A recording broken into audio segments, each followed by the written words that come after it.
Here. Hello? Have you checked the children? They're all pods, all of them. Whatever you do, don't fall asleep.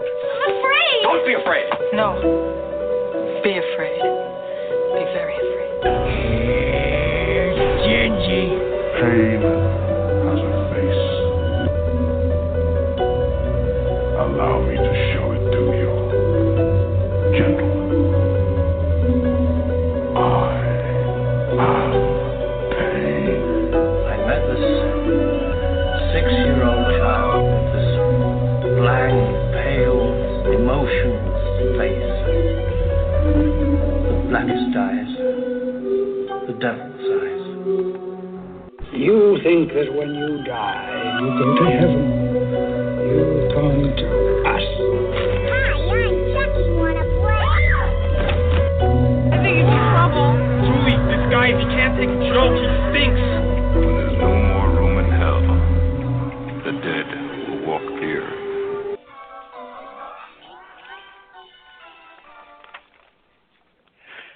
Greetings, Flesh Wound Radio freaks, and welcome to a brand new episode of Flesh Wound Radio.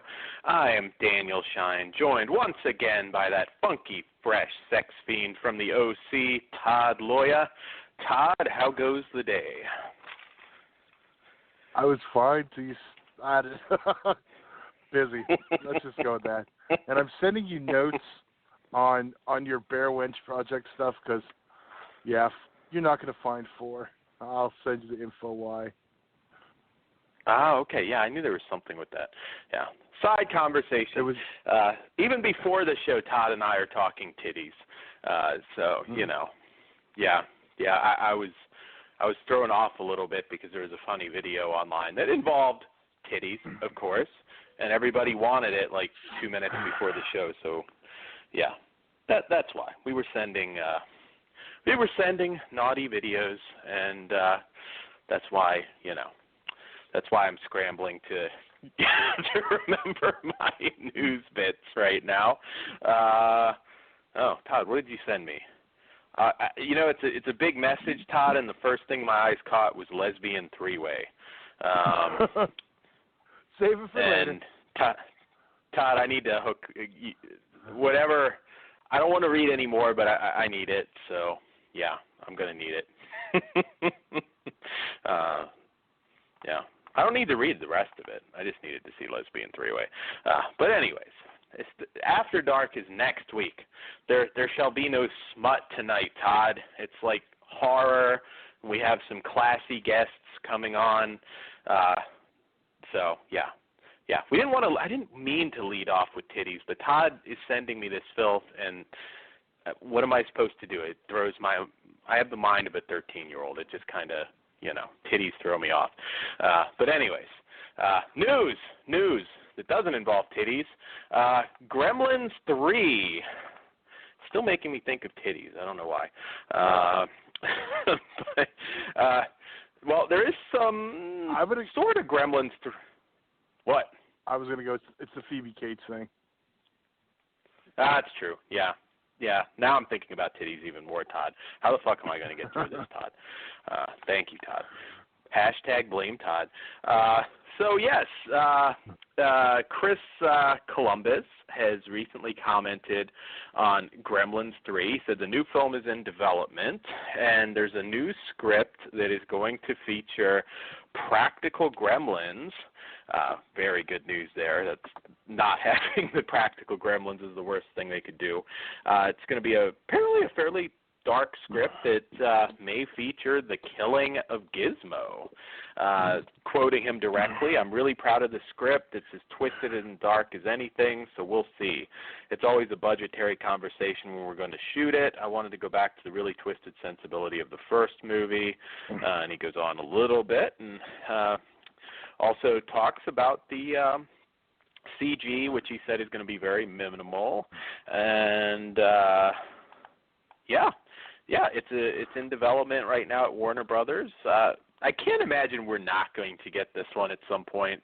It always sort of seemed like a matter of time, but to be honest, I expected a remake. I didn't necessarily expect that we would get Gremlins 3. Todd, what do you think about that? How can you kill Gizmo? With titties, Todd. Maybe somebody like motorboats him to death or something. Julie Strain, maybe they can bring her back. She can come out of retirement, kill Gizmo with their tits. I don't know. As long as they didn't announce it was all female Gremlins, I think we're okay. There you go. Yeah, that's making me think of the lesbian three-way now, Todd. But sorry. But yeah. Damn, Todd. Yeah. Let's see. I know you're still thinking about it. Necromantic.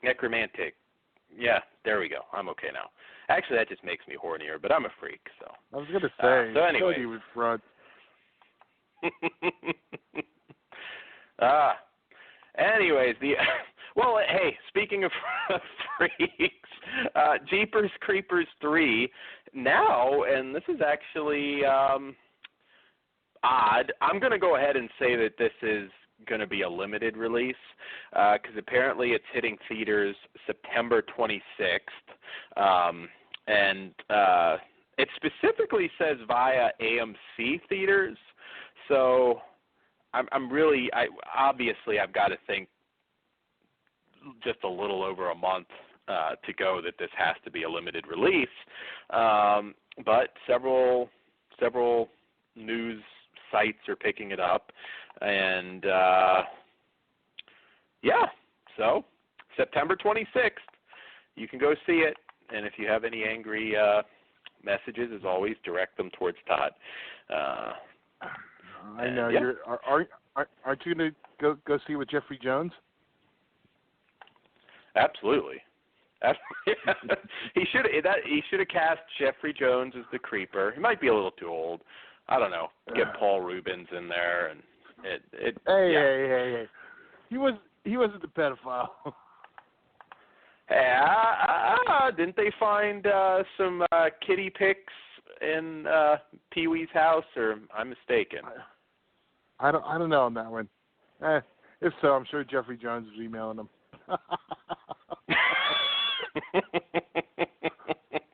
That's true. Pee-wee.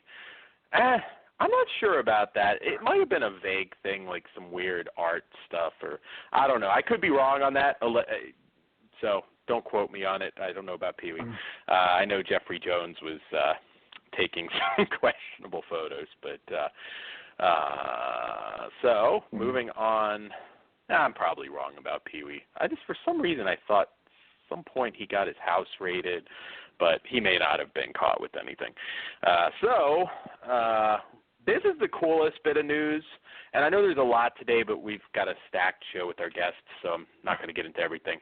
But Richard Stanley, who, of course, I think a fantastic filmmaker, one of the most promising filmmakers in the 90s to come along, and just got fucked by the 1996 Island of Dr. Moreau. We've talked about that. I think most of you know the story. He, of course, had the excellent documentary Lost Soul on his Island of Dr. Moreau experience. And apparently, and again, this is kind of vague news, but it's hopeful, he may be getting a chance to do another Island of Dr. Moreau adaptation. He's hoping it's going to be either a series or a 6-hour television, not a series, a series of 3 movies or a 6-hour miniseries. And quoting him, I would prefer it be on TV rather than a theatrical movie because we would have less interference from the studio and we could have an R-rated level product. I believe that going for the multiplex, it would have its teeth pulled out and its nails cut again. And going to TV, we can be pretty much unrestrained in the way we approach the material. And apparently we may even get sexually charged dolphin people. I'm already sold.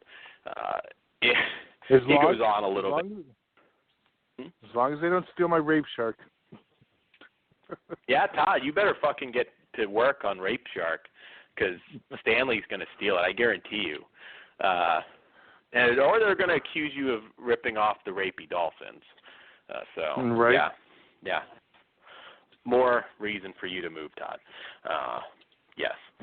So all I can say is if he gets a chance to tackle this relatively unrestrained, let's say, that will probably be my most anticipated project. I really hope he gets the shot to do something on that level again. Be a great ending to that story. Actually, I think they should almost recut or do a sequel documentary about him actually getting to do his proper vision. Whether or not it'll happen, I don't know, but that's at least promising news that it's a possibility. So that's all I have. Yeah. Yeah, I should also say his The Other World is coming to Blu-ray from Severin, I think in 2 weeks or something. So yeah, check that out. All right, so we're going to get right into the show tonight. Clear my head of titties and lesbian three-ways. I will confess I keep looking at that message, and I see she has a website, Todd. It doesn't work. Can or can I not get this? No, the website doesn't even work anymore. Fuck, Todd. Todd, I'm going to have to get hooked up with this somehow. That's what I was going to say. We'll make something happen. I know people. Absolutely. Yes. Talk to your people about my lesbian fix, Todd. You got to do that for me. We appreciate it, Todd. So, anyways, you can't just tease me with lesbian three-way and then just say I can't actually get the thing. So, yeah. Anyways, and now I'm sad that Nikki Fritz doesn't have a website anymore. But anyways, our first review for the evening is a film actually known under a few different titles. Vinegar Syndrome just put out the new Blu-ray Snapshot. It's probably a lot of you, particularly here in the U.S., will know it as The Day After Halloween. And it's a 1979 Ozploit. Oh, yeah, there is one more. I can't remember it off the top of my head. Or The Day Before Halloween, which makes even less sense. There you go. Yeah, not much of a Halloween angle in this one. Actually, none at all. But real quick though, mm-hmm. I just want to throw that out there because we didn't say it at the top of the show because I'm sure we probably have some new listeners tonight too. If you guys are waiting for Kyle, he will be at the top of the next hour for the Blood Brothers Pro Wrestling segment and Tanking Twisted Toolshed. So. If you just sit here for the wrestling, you're going to have to listen to us talk horror for a few. Sorry. Wrestling fans are wondering, who are these pervs talking about titties? We want the voice of the underground. Yeah. You'll have to listen to us talk about titties just a little while longer, guys, and then we'll have them on. We promise. So anyways, Todd, you keep distracting me with titties, man. Snapshot. There we go. I was waiting for it. That's why I didn't start talking, Todd. So, Snapshot, 1979 Ozploitation flick, which follows Angela, played by the beautiful Sigrid Thornton, who is a young hairdresser having a hard time making ends meet. Looking for a fast way to earn some extra money, she accepts a job working as a model. Soon, however, she gets the feeling that someone is watching her, following her, stalking her. Is it her deranged ice cream truck driving ex-boyfriend, a psychotic admirer, or someone more sinister? As Angela delves further into her new and sordid lifestyle, she finds herself growing closer and closer to the deadly truth. Director Simon Winsor's slow-burn psychological thriller Snapshot melds character drama with moments of shocking violence and nail-biting suspense. Okay, so this was one that I was looking forward to revisiting. It's never ranked as one of my favorite Ozploitation films, which is like my subgenre. I love Australian cinema in general, not just horror, just Australian cinema, dramas, action. I mean, I'm a very big fan of Aussie cinema, and this one's never ranked among my favorites. Of course, again, as Todd was saying, The Day After Halloween title was probably not the most honest or realistic as to what this film is really about. Watching it again, I actually like it a lot. It's a movie a lot of people are going to find a little horror light. It's very slow burn. I would really recommend it as sort of a whodunit kind of flick, and maybe with some of the sexual content in here, you might expect a little more skin. There's not a lot, but Sigrid Thornton's certainly a very beautiful girl. Extremely well acted. If you're kind of new to Australian cinema, one thing I really found about it is usually the movies tend to be pretty well put together, well acted, well made. I mean, there's always going to be some exceptions to the rule, but even the ones I don't like, it's very rare that you watch, and particularly a golden era Aussie flick and think, wow, that was a piece of shit. This one's very, very well acted, and of course, Sigrid Thornton is absolutely gorgeous. Chantal Conturi, who plays Madeline, the wannabe lesbian lover, she was very good. It's definitely a little bit more of a drama, sort of psychological thriller. If you're looking for a slasher movie, definitely don't. I mean, the shit really doesn't even hit the fan until towards the end. But I kind of like these sort of stalker type movies, even when they're not really in the slasher genre. I enjoyed it, and it's actually ironic. I didn't realize this until picking up this Blu-ray and doing some research on it. But the director, who of course also did Harlequin, a very odd Aussie movie that it kind of has to be seen to be believed by any cult film lover. He had quite a career. He directed Daryl, a sort of family sci-fi movie. He did the infamous Harley Davidson and the Marlboro Man, and kind of went on to fame here in the U.S. with family movies. He directed Free Willy. He did The Phantom. He did Operation Dumbo Drop, Lightning Jack. He's had a very interesting and diverse career. But Todd, what do you think of Snapshot? I know you're a big Aussie guy too. I am, and this is one I had been hunting down for a while in the earlier internet days because I'd seen the cover and stuff. There was, it's been known as, I actually had to look it up, the day after Halloween, One More Minute, the day before Halloween, the night after Halloween. So, I think I found it on a cheap, and then I found it was also called Snapshot. Found it on a cheap, one of those drop bin DVDs, and found it. And finally was able to see it. Yeah, it wasn't a good DVD before Vinegar Syndrome got it. No. There was one other solid version also. I'm not going to even hate on it. There was a solid Scorpion. Yeah, not a Snapshot though. Yeah, that's true. I should say, yeah. I think the crappy DVD version was under Snapshot, and then the decent one was under Day After Halloween. Yeah, it was. But getting, I didn't hate it on the initial viewing, because by the time I finally got a hold of it, I had heard there's nothing anyway associated with Halloween, of course. It wasn't the Australian rip-off version I was hoping for. So, all that aside,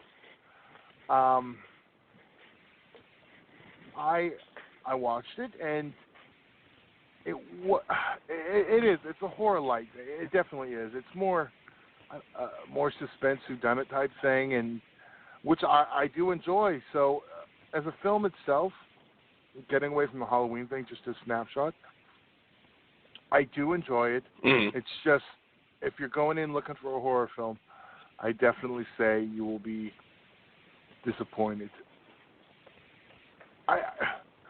if you, I think going for pure slasher, you're going to be disappointed.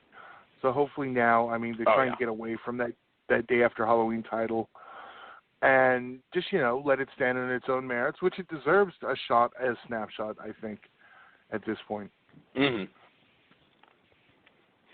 Yeah, absolutely, and just sort of segueing into the extras a little bit, they, as always, I should say, Vinegar Syndrome, fantastic job. This movie looks better than it ever has or ever will, and one thing that I loved about this Blu-ray is, and they've done this on some other releases, but the extended, not quite Hollywood interviews from what may be my favorite doc of all time.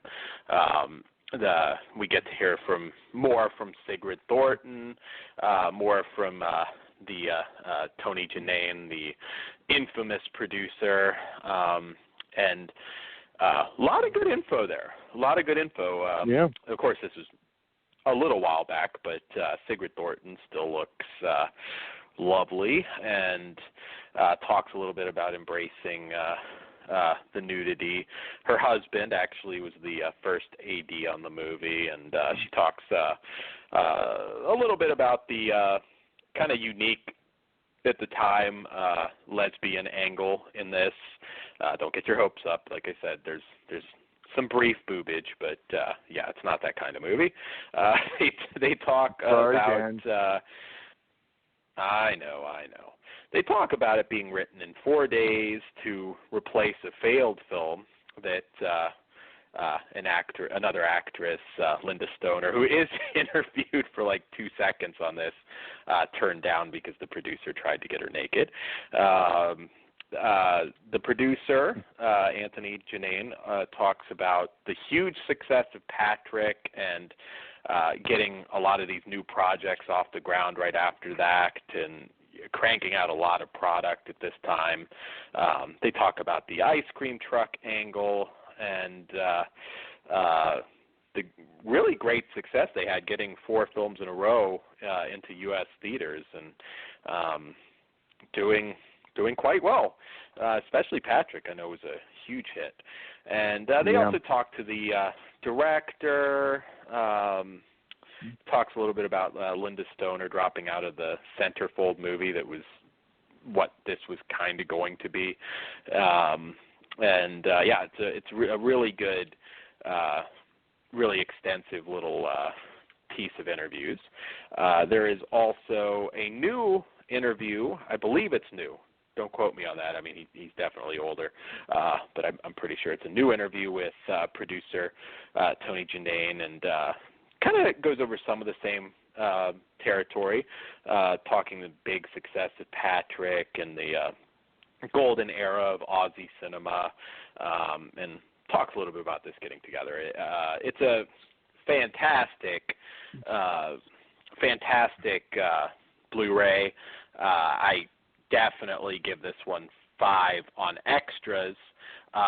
The movie for me is a 3. It's definitely above average. It's really well acted. I enjoy it. It's still not my favorite, but having said that, I do like it a lot more now. And if you are a fan of Aussie cinema, definitely check this one out. I don't know if it's maybe your first one to check out, but I would definitely check it out. It's a very well-made, well-acted movie, and it gets suspenseful towards the end. Not a body count, not a gore flick, but it does manage some suspense. What say you, Todd? I'm actually exactly on par with it. I give it 3 for the film and 5 on the extras. There you go. Todd just zoned out looking up old naked Nikki Fritz stuff, and he just like, fuck it, I'll just copy Dan. That's how it works. Titties distract Todd too. He's just quiet about it. But yeah. So moving on to our next film for the evening. Let's see. This one I know we are both huge fans of. I don't think we've ever talked about it in length. but I would already know you're a fan of this one. I'd be very surprised if you didn't like it. And that is the notorious 1985 grindhouse exploitation shocker, Tenement Game of Survival from legendary director Roberta Findlay. Big fan of her. I actually run a Facebook group based on her and her late husband, Michael. And we'll get into a little bit about her. But from the back cover, the sordid story of a South Bronx apartment building ruled by a gang of crazed junkie punks. After witnessing the miscreants shooting up heroin and munching on rats, apartment resident Hector gets fired up and calls the cops on the band of the basement squatter lowlives.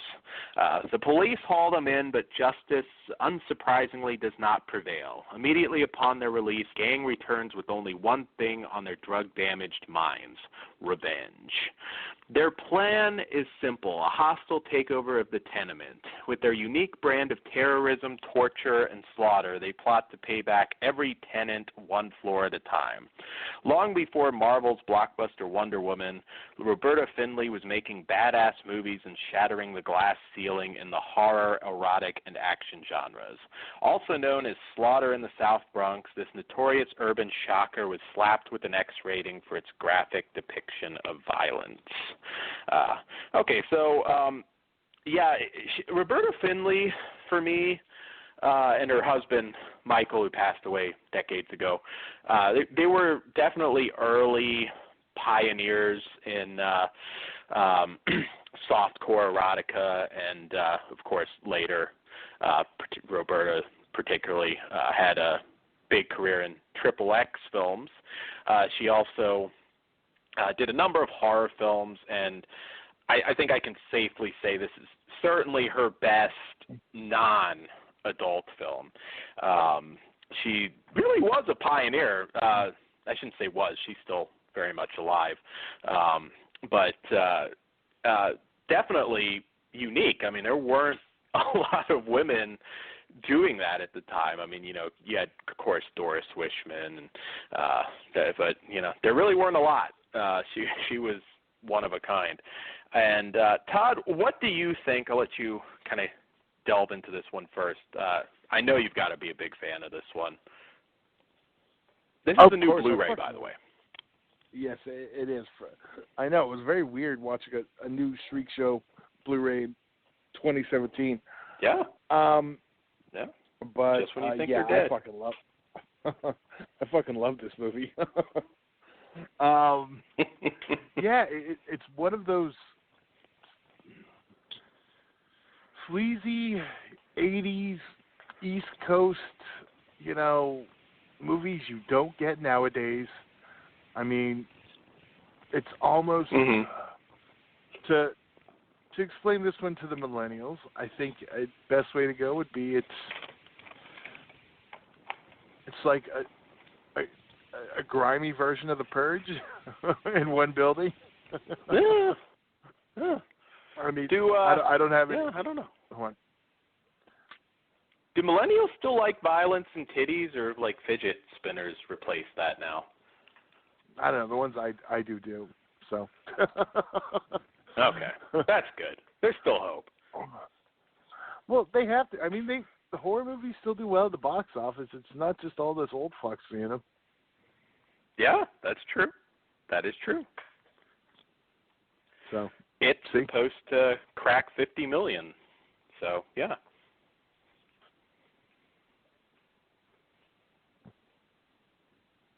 Oh, Todd? Okay. No, I'm still here. Distracted by titties again. I know. I'm going to call you out every time, goddammit. I got to do producing work, too. Of course, I pop for fucking, what's the actor's name? The one who, Scarface from Toxic Avenger, is one of the gang members. Yeah, yeah. There's a few familiar faces in this one. There is, but... I'm a big Troma guy, so I the first time I saw this was the first time seeing him out of being Cigar Face. I was like, okay. I still wish he had a cigar. But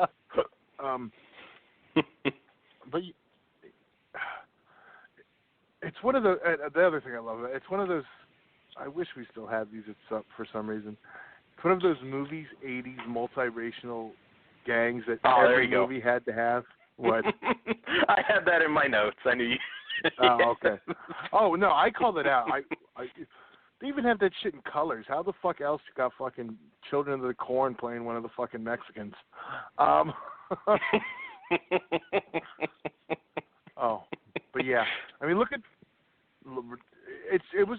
it was a thing then. I don't know. I mean, Return of the Living Dead. Look at their gang. I mean, did you actually have multiracial gangs in the 80s? No, but I thought we were supposed to.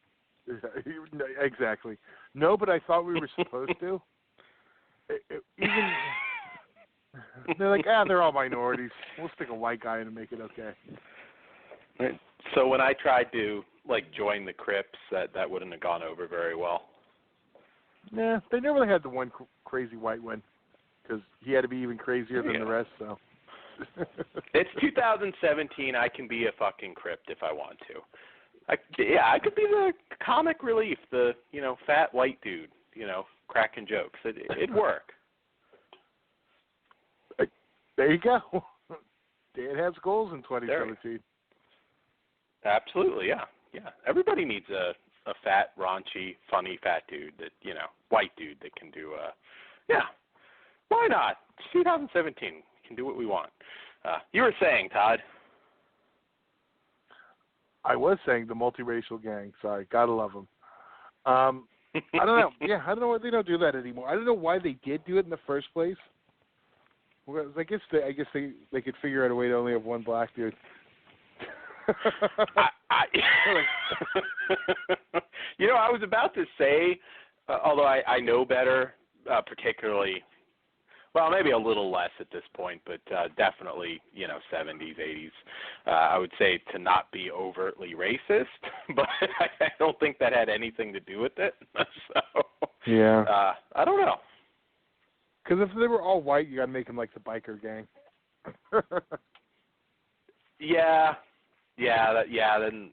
Maybe they just that way they didn't have to be totally committal and cast all of one type, but it's interesting. You did see that fairly often around this time. Same year as Return of the Living Dead. Yeah, it was. It was. Yeah, even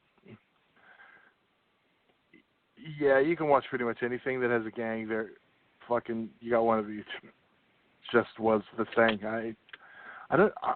You know what? That needs to be a documentary. Who started the multiracial gang in the 80s? Like, not the film version. Because someone just had to be like, all right, let me get one of each.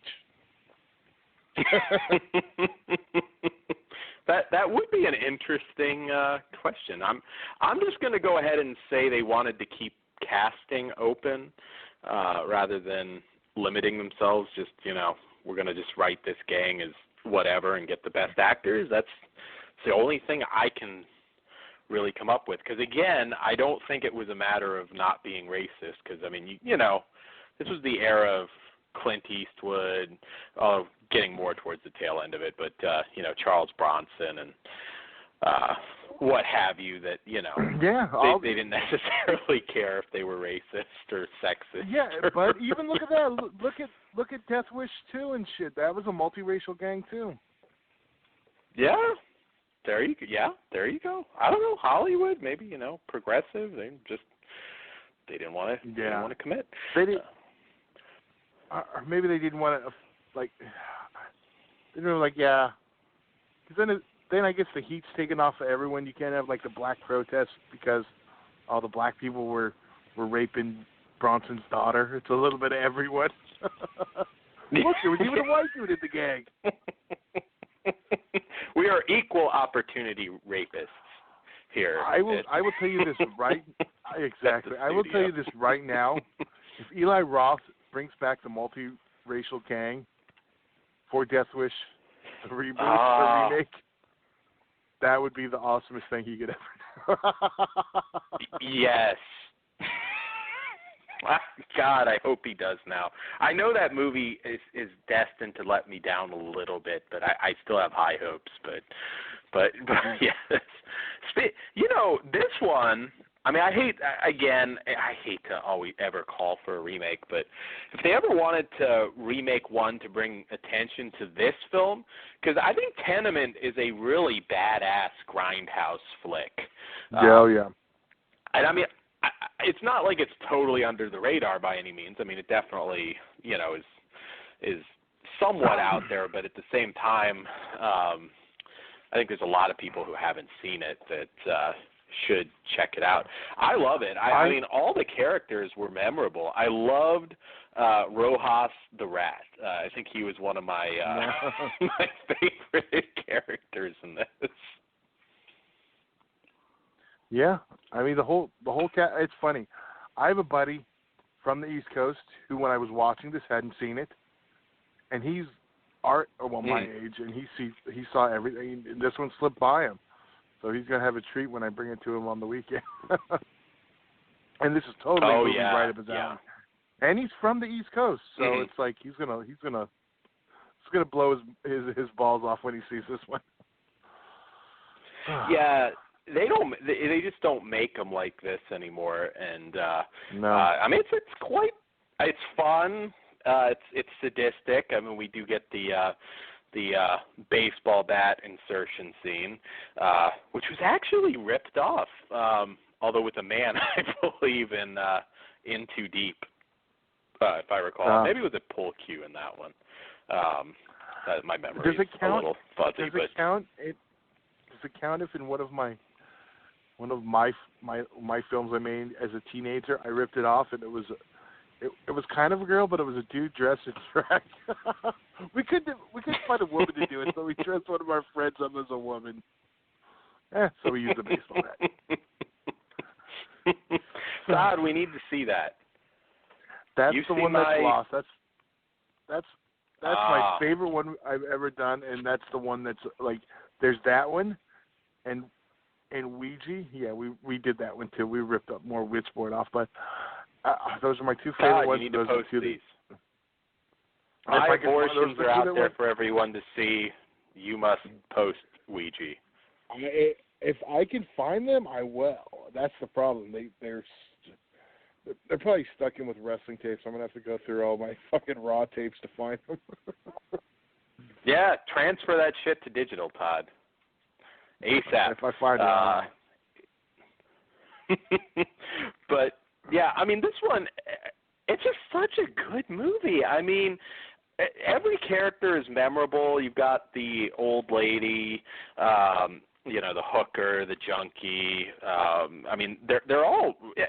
It's not just some cheap, stupid grindhouse flick. If you're rolling your eyes because you don't like that sort of stuff. I mean, this is legitimately a really good movie. I know Roberta Findlay's kind of known for not thinking too highly of a lot of her films. This is one I hope she's proud of because, watching it again, it holds up pretty well. I mean, you've got the very fake-looking blood of the time. But, everything is handled really well. Memorable villains. It has some surprising moments of gore too. Actually, the scissors and the eyeball. It's one. If you haven't seen it, if you love films like Death Wish and films of the time, revenge flicks, just grindhouse in general. I mean, this is a must to add to your list. And I'm happy to say, because, Shriek Show has a spotty reputation, but I can tell you the Blu-ray looks good. This was actually an acceptable DVD, too. I don't think they ever had any problems with this one. And it's cruel, it's funny. It hits a whole lot of notes that these types of movies need to hit for me.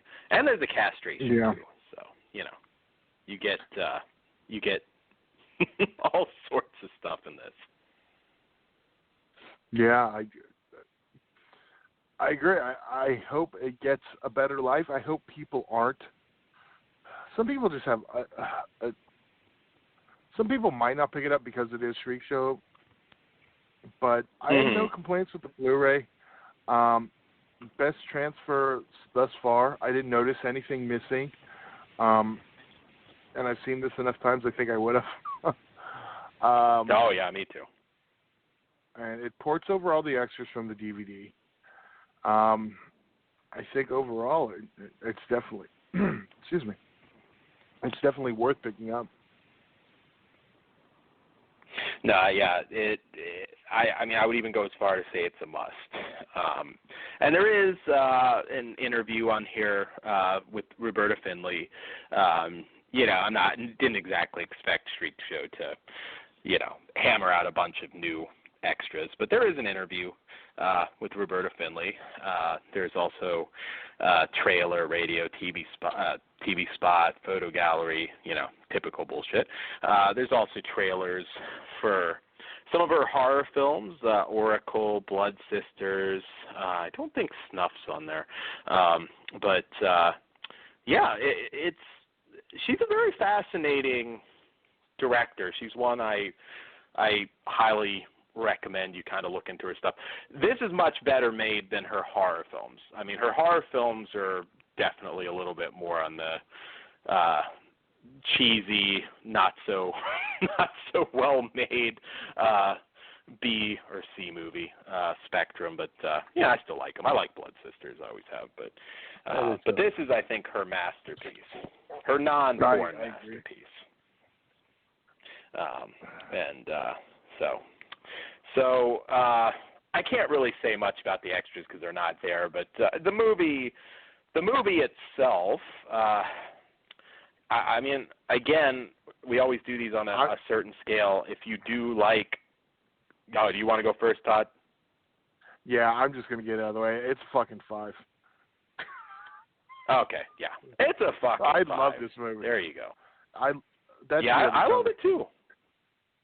Yeah. I was like, I think I'm still going to give this a 5, but, I was watching it again just to see, and I'm like, yeah, it's kind of a perfect grindhouse flick. And, kind of getting towards the point where Grindhouse was towards the end of its run, because, it's 85. And, yeah, if you haven't seen it, check this one out. I highly recommend it. It's a lot of fun. And something also. There've been a lot of similar films made in recent years. So hopefully other people have seen this. And who knows? I wouldn't even mind a remake to. And there is another film called The Tenement. So if you're looking to pick it up, make sure it's 1985 Tenement Game of Survival. That's also what it's known as, but it's also the tagline, I guess you'd say now. Yeah, there's a handful of movies. I know there's a indie horror anthology. There's a few under this name, but you're looking for the Roberta Findlay flick. So all right, we're coming along here at a good pace. I have a solo for you guys tonight, and once we do that, we'll take our brief break and bring on our guests. But this one I was very excited about because it's two things that I love, and that's H.P. Lovecraft and blaxploitation films. And this is a new film. It's Badass Monster Killer. It's from Wild Eye Releasing and director Darren Wood. And this one, from the back cover, follows there's a criminal turf war going down in Camaroville. The new gang in town are using some crazy black magic intent on resurrecting hideous demon gods to enslave mankind.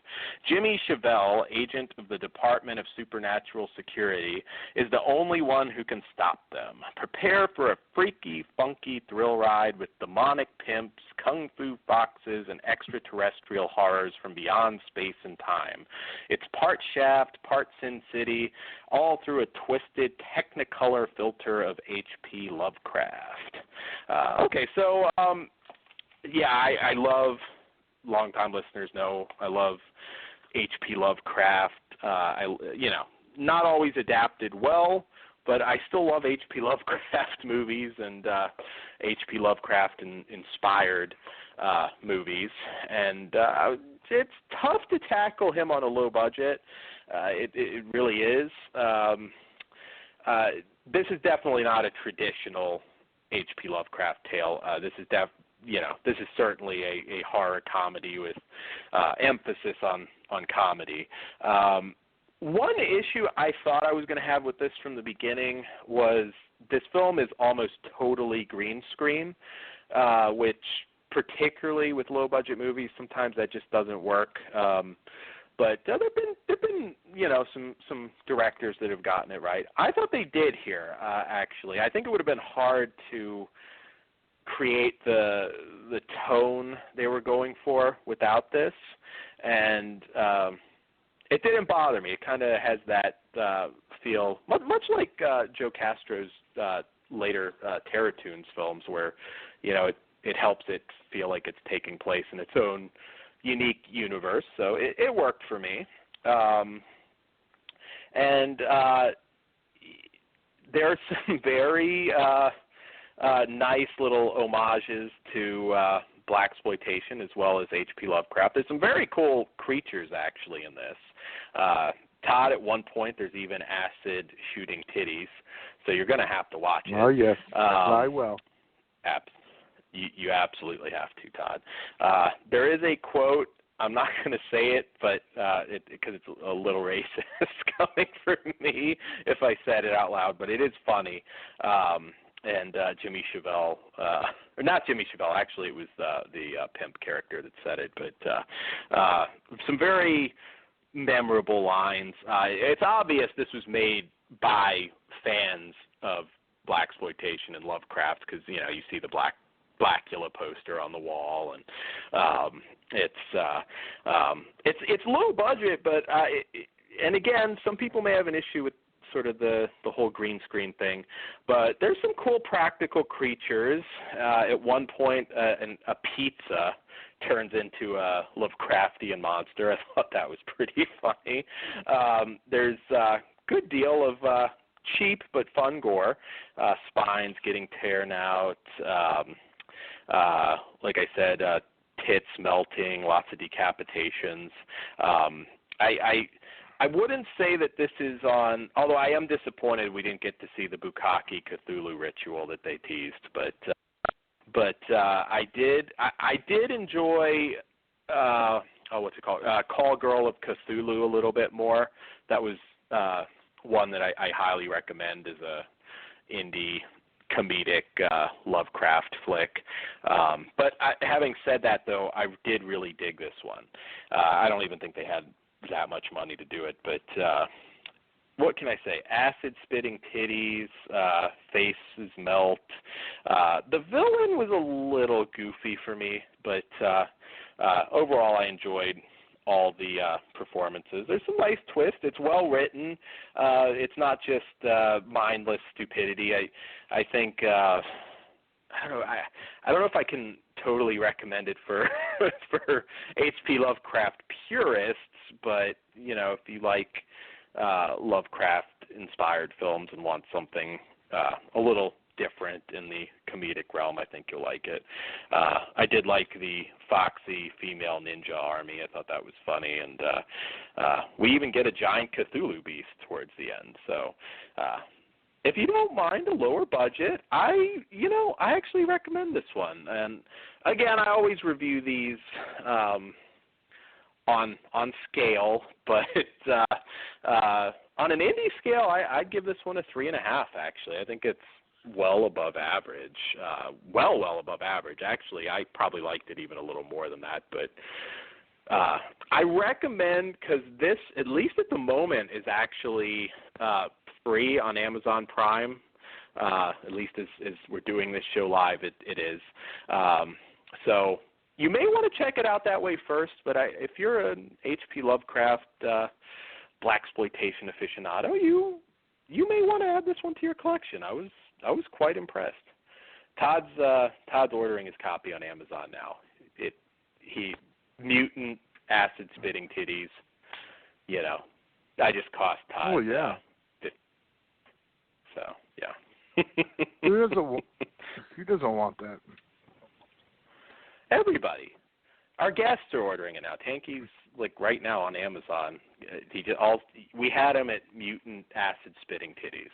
So there you go. Yes.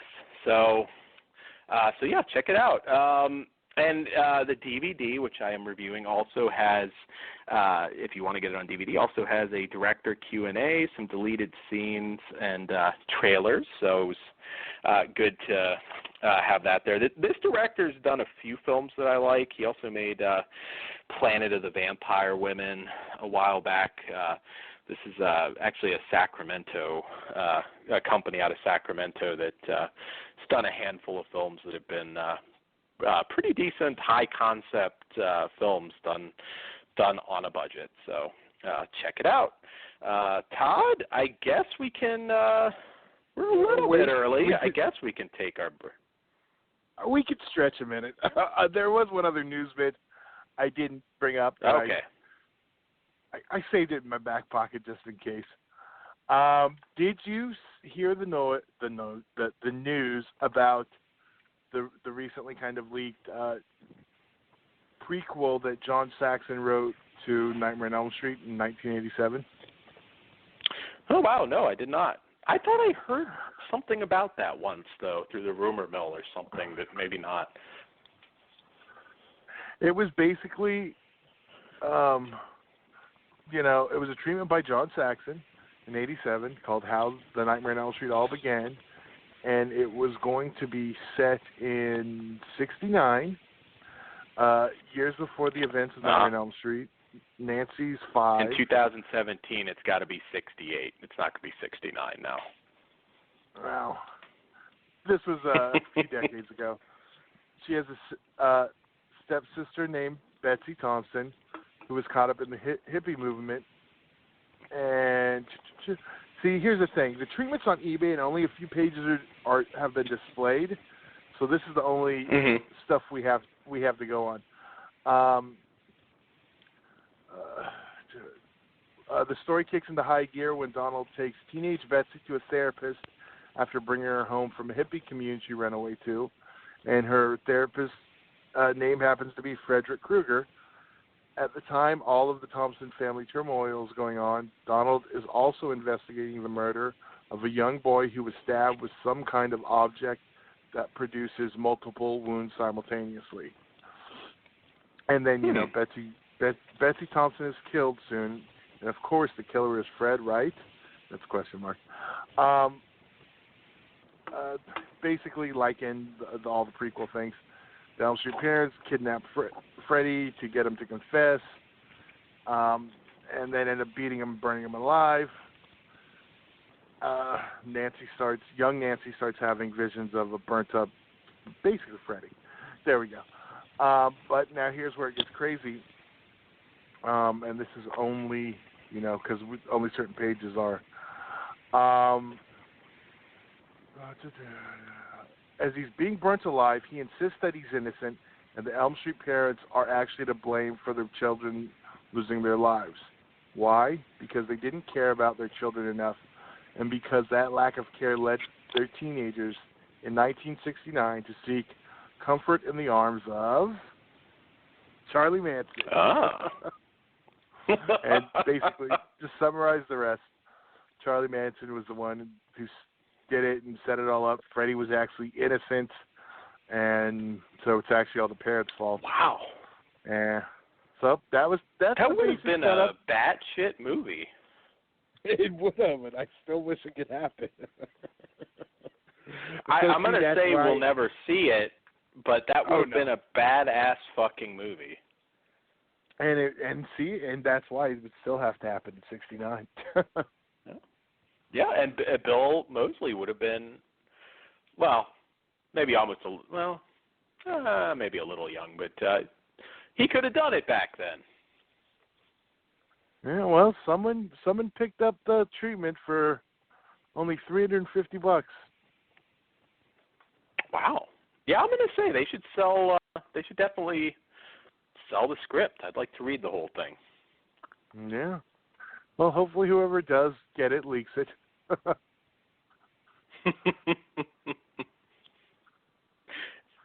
Absolutely. Well, But, shit, yeah. I don't know. Maybe somebody can make it into a fan film.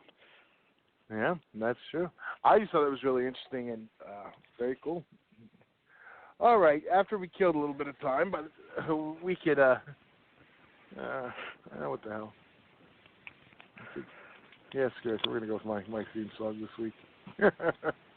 Yeah. All right, we'll be, yeah. All right, we'll be back in about 5 minutes. Hopefully our guests will be calling in very shortly. All right, we'll be back in about 4.5. Sweet.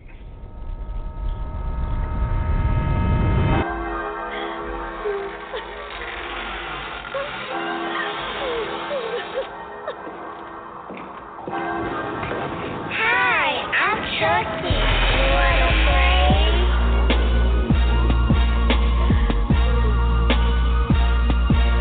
You wanna play?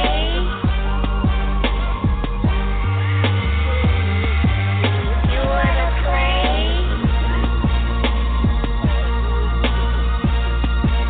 You wanna play?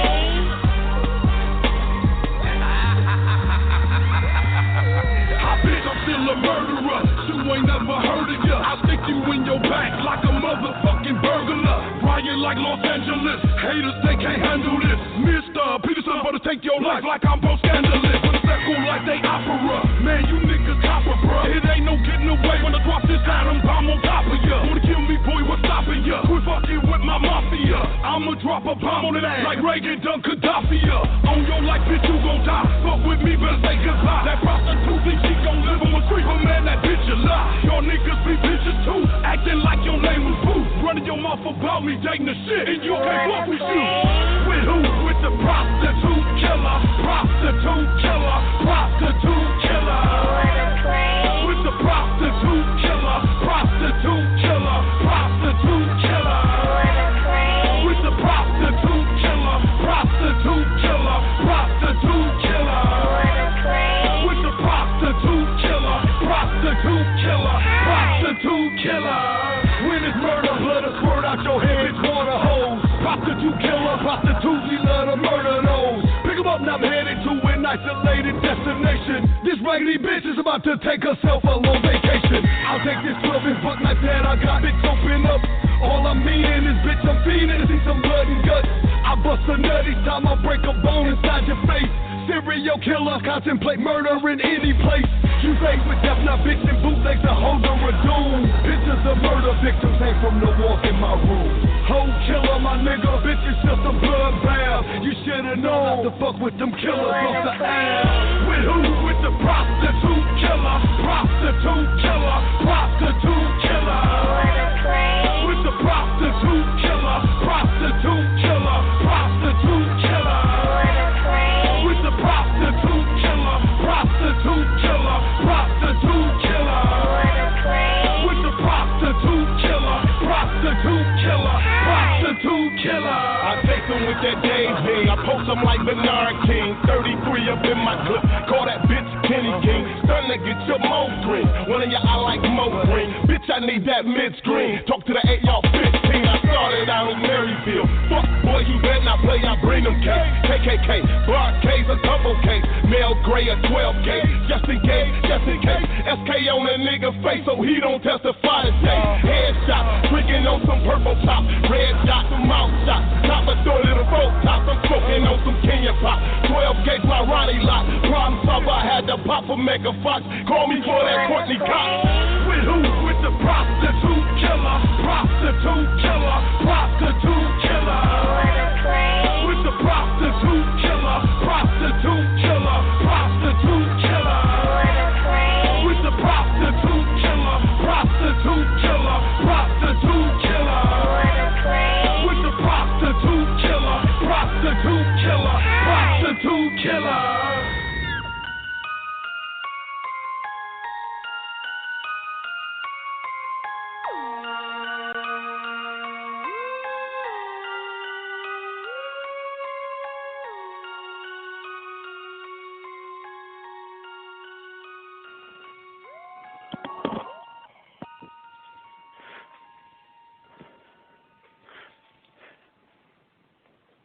Todd?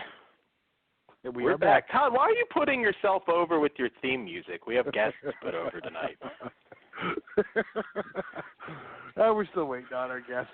I know, we're never on time, so. That's okay. That's okay. I figured we'd be running late, so. There you go. Todd, I'm telling you, you would have a big pop for that. You know, I know there's a deathmatch tournament coming up. Just saying, I would be a big pop if you came out to that.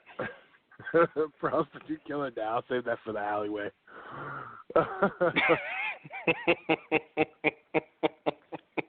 I got this image now of just, I don't know, you running around with like a boom box while you're like chasing some chick down an alleyway with a butcher knife. That is a good idea. I'm gonna tell. Yeah. Hey, I don't know what you're talking about. The legend.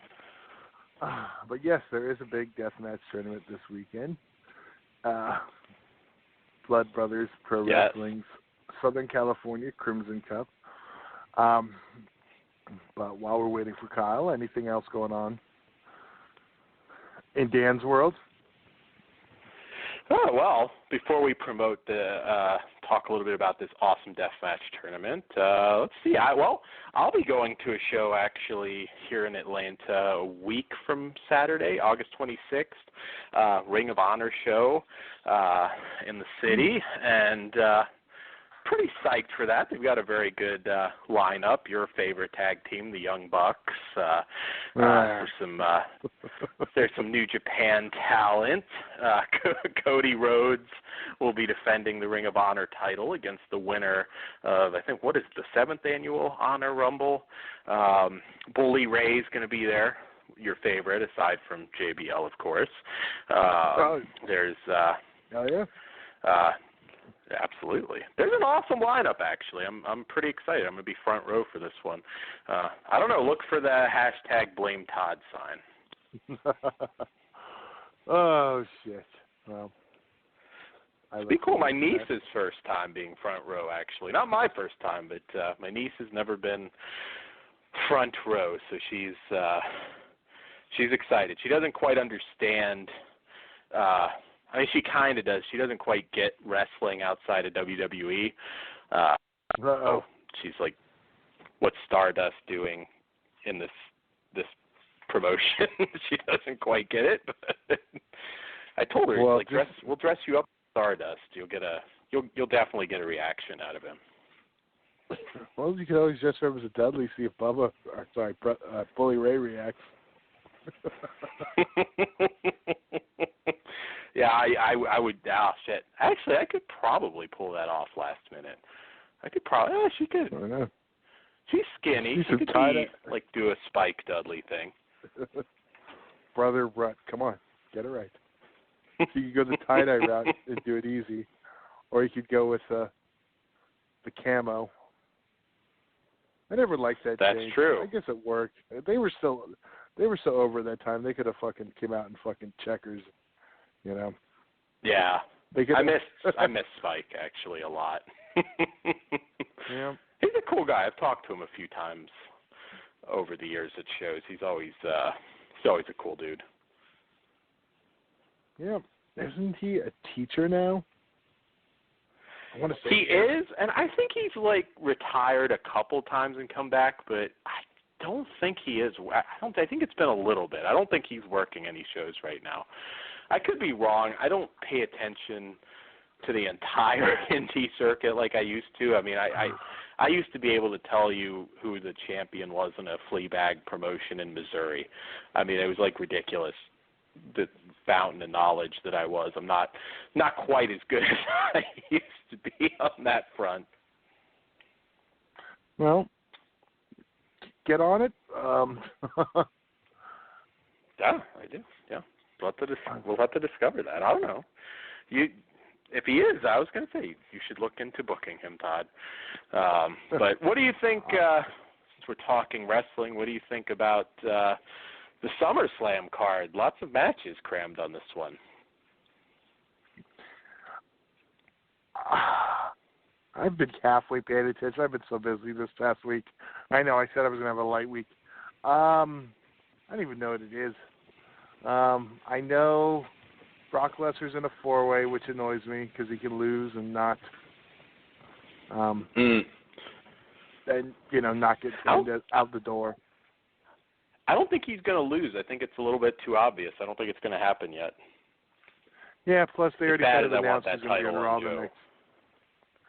Plus, they already kind of announced he's going to be on Raw the next day. Yeah, that's true. But honestly, that's true.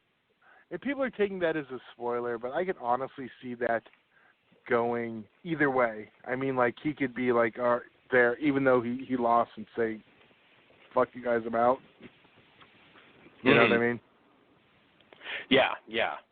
I mean, for me, I think he's just going to do what he did last time. He's going to have another UFC fight, and he's going to stick with WWE at the same time. I wouldn't mind seeing him be gone, truthfully, at the end of the next WrestleMania, because I'm kind of, I don't know, I'm kind of over him. It's just not. Yeah.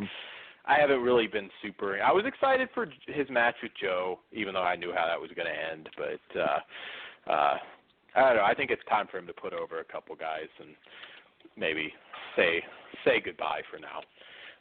He definitely doesn't need the title on him anymore. Yeah. That's a pretty good card. I think what is, AJ and what is the, I was going to say, what is the top SmackDown match? Well, you don't even know the main event. You're way behind. Right, I probably do. It's just I didn't. Oh wait, that's fucking what's his name? Shinsuke and Jinder. There we go. I was trying to think of Jinder's name. I was going to say fucking Kali. No, that's racist, Todd. Well, he was there a couple weeks ago. It's not too racist. You know. He was. He's already gone. I didn't say we had Mahabali Shir coming on. Yeah, he's actually one I kind of expected WWE just to sign just to fuck with TNA. I still, for no reason, but I still feel like that's going to happen at some point. Yeah, he's going to get a deal. What do you think about them cashing in the Money in the Bank on SmackDown? I was expecting that. I say bravo. Baron Corbin's not ready to be a main event player, and I don't dislike him like a lot of people do, but he's just not. He's just not. I mean, he's passable when he's in there in tag matches or, with an Austin Aries or somebody like that. But, we have Jinder Mahal has been doing a decent job, but, definitely not a main event level worker. And I think switching right over to a Baron Corbin title reign, it just wasn't meant to be. I'm very glad that they did that, and plus it at least puts some heat on a very throw together match with Cena. So yeah, I'm happy with that. I'm hoping, and I can't see them going any other direction, but I'm hoping AJ Shinsuke at WrestleMania for the WWE Heavyweight title. Yeah. Yeah. So wait. Or Joe and AJ. Joe AJ is what we both want to see. Well, yeah. I mean, not that we haven't seen it numerous times. Mm-hmm. But it'd be nice. But it'd be nice to see it on the big stage, I guess, is the best way. It would be fucking awesome. I've said the second they signed, they were both signed. I was like, oh my god, that just has to fucking happen. That's been a dream. That's been just a dream because I actually got to see them once live, and against each other. And, it wasn't their best match, but it was, those two just have the magic together. So I hope we see it. Actually, it'd be a good one to do at Survivor Series if they're keeping with the fantasy warfare theme. at the very least like to see it there. Yeah. But yeah. You think we're getting, I meant to ask you this actually, do you think we're going to get Mysterio in Global or WWE? I think Global. I don't think WWE wants him back. Yeah, he was injured an awful lot his last few years, but I was like, I could kind of see them taking him just because, just to keep him away from Global sort of deal. I'm sure Global wants him pretty bad now because apparently Del Rio's suspension's still on. Yeah, that's weird to me. I think I'm okay with TNA. Is TNA on tonight? I think they just don't Global. What? Well, it's Global now. There is no TNA, Todd. Did I say TNA? I meant to say TNA's back. TNA's back to being tits and ass. It's no longer a wrestling company. Tits and ass. Speaking of which, I know Angelina Love asked for a release. Oh shit! Yeah, I actually, this was weird. I actually heard a rumor today they might bring back Jim Cornette now. They're going the old school booking team. GFW, wow. Well, he's not going to like Jared's booking because it's too Russo-ish, so that could be a good thing. Yeah, but would you not mark out if somebody could like book a match between him and Russo? That would sell out arenas. Well, now Russo. I would mark out for like a faction war. Now Sonny Ono's getting in the mix, challenging Russo to a shoot fight. Ah, there you go. That would be pretty fucking cool. I haven't heard anything from Sonny Ono in a long time. Well, he's got all that lawsuit money from WCW. Yeah, that's true. That's true. I don't think I've even seen him at a signing or anything. He'd be kind of I don't go to Strictly Wrestling signings all that often, but he'd be kind of a cool one to see.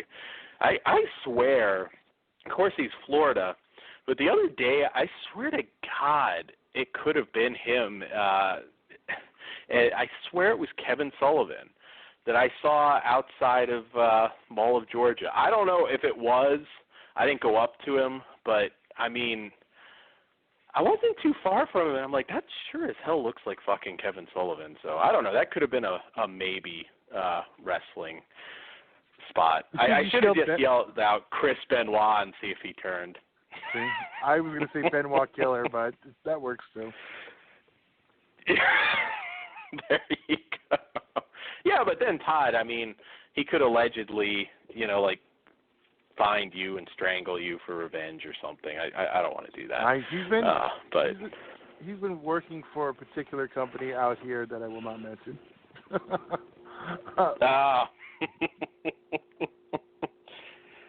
I didn't know he was still doing a whole lot right now. That's interesting. I haven't really heard too much about his. Actually, if you saw him there, I'm going to guess that wasn't Kevin Sullivan then. No, it's not one I ever bring up because it's just a, how do I put this? Money Mark Federation. Oh, I think I know what you're doing. Yeah, you've told me about this one before. I might have. There's some that will bring in so many guys. I just don't see how they make any kind of money off of it.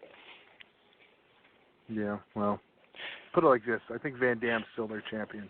So there you go. Well, I heard he doesn't work cheap anymore. He's kind of a little more picky about what he'll take. Yeah. So I know he's getting paid good. Yeah. Well, as we're waiting for our guests, I guess we can do a cheap plug of my own. Flesh Wound Dan on eBay, that's me, have several new items up for sale, some out-of-print stuff, mostly movies right now.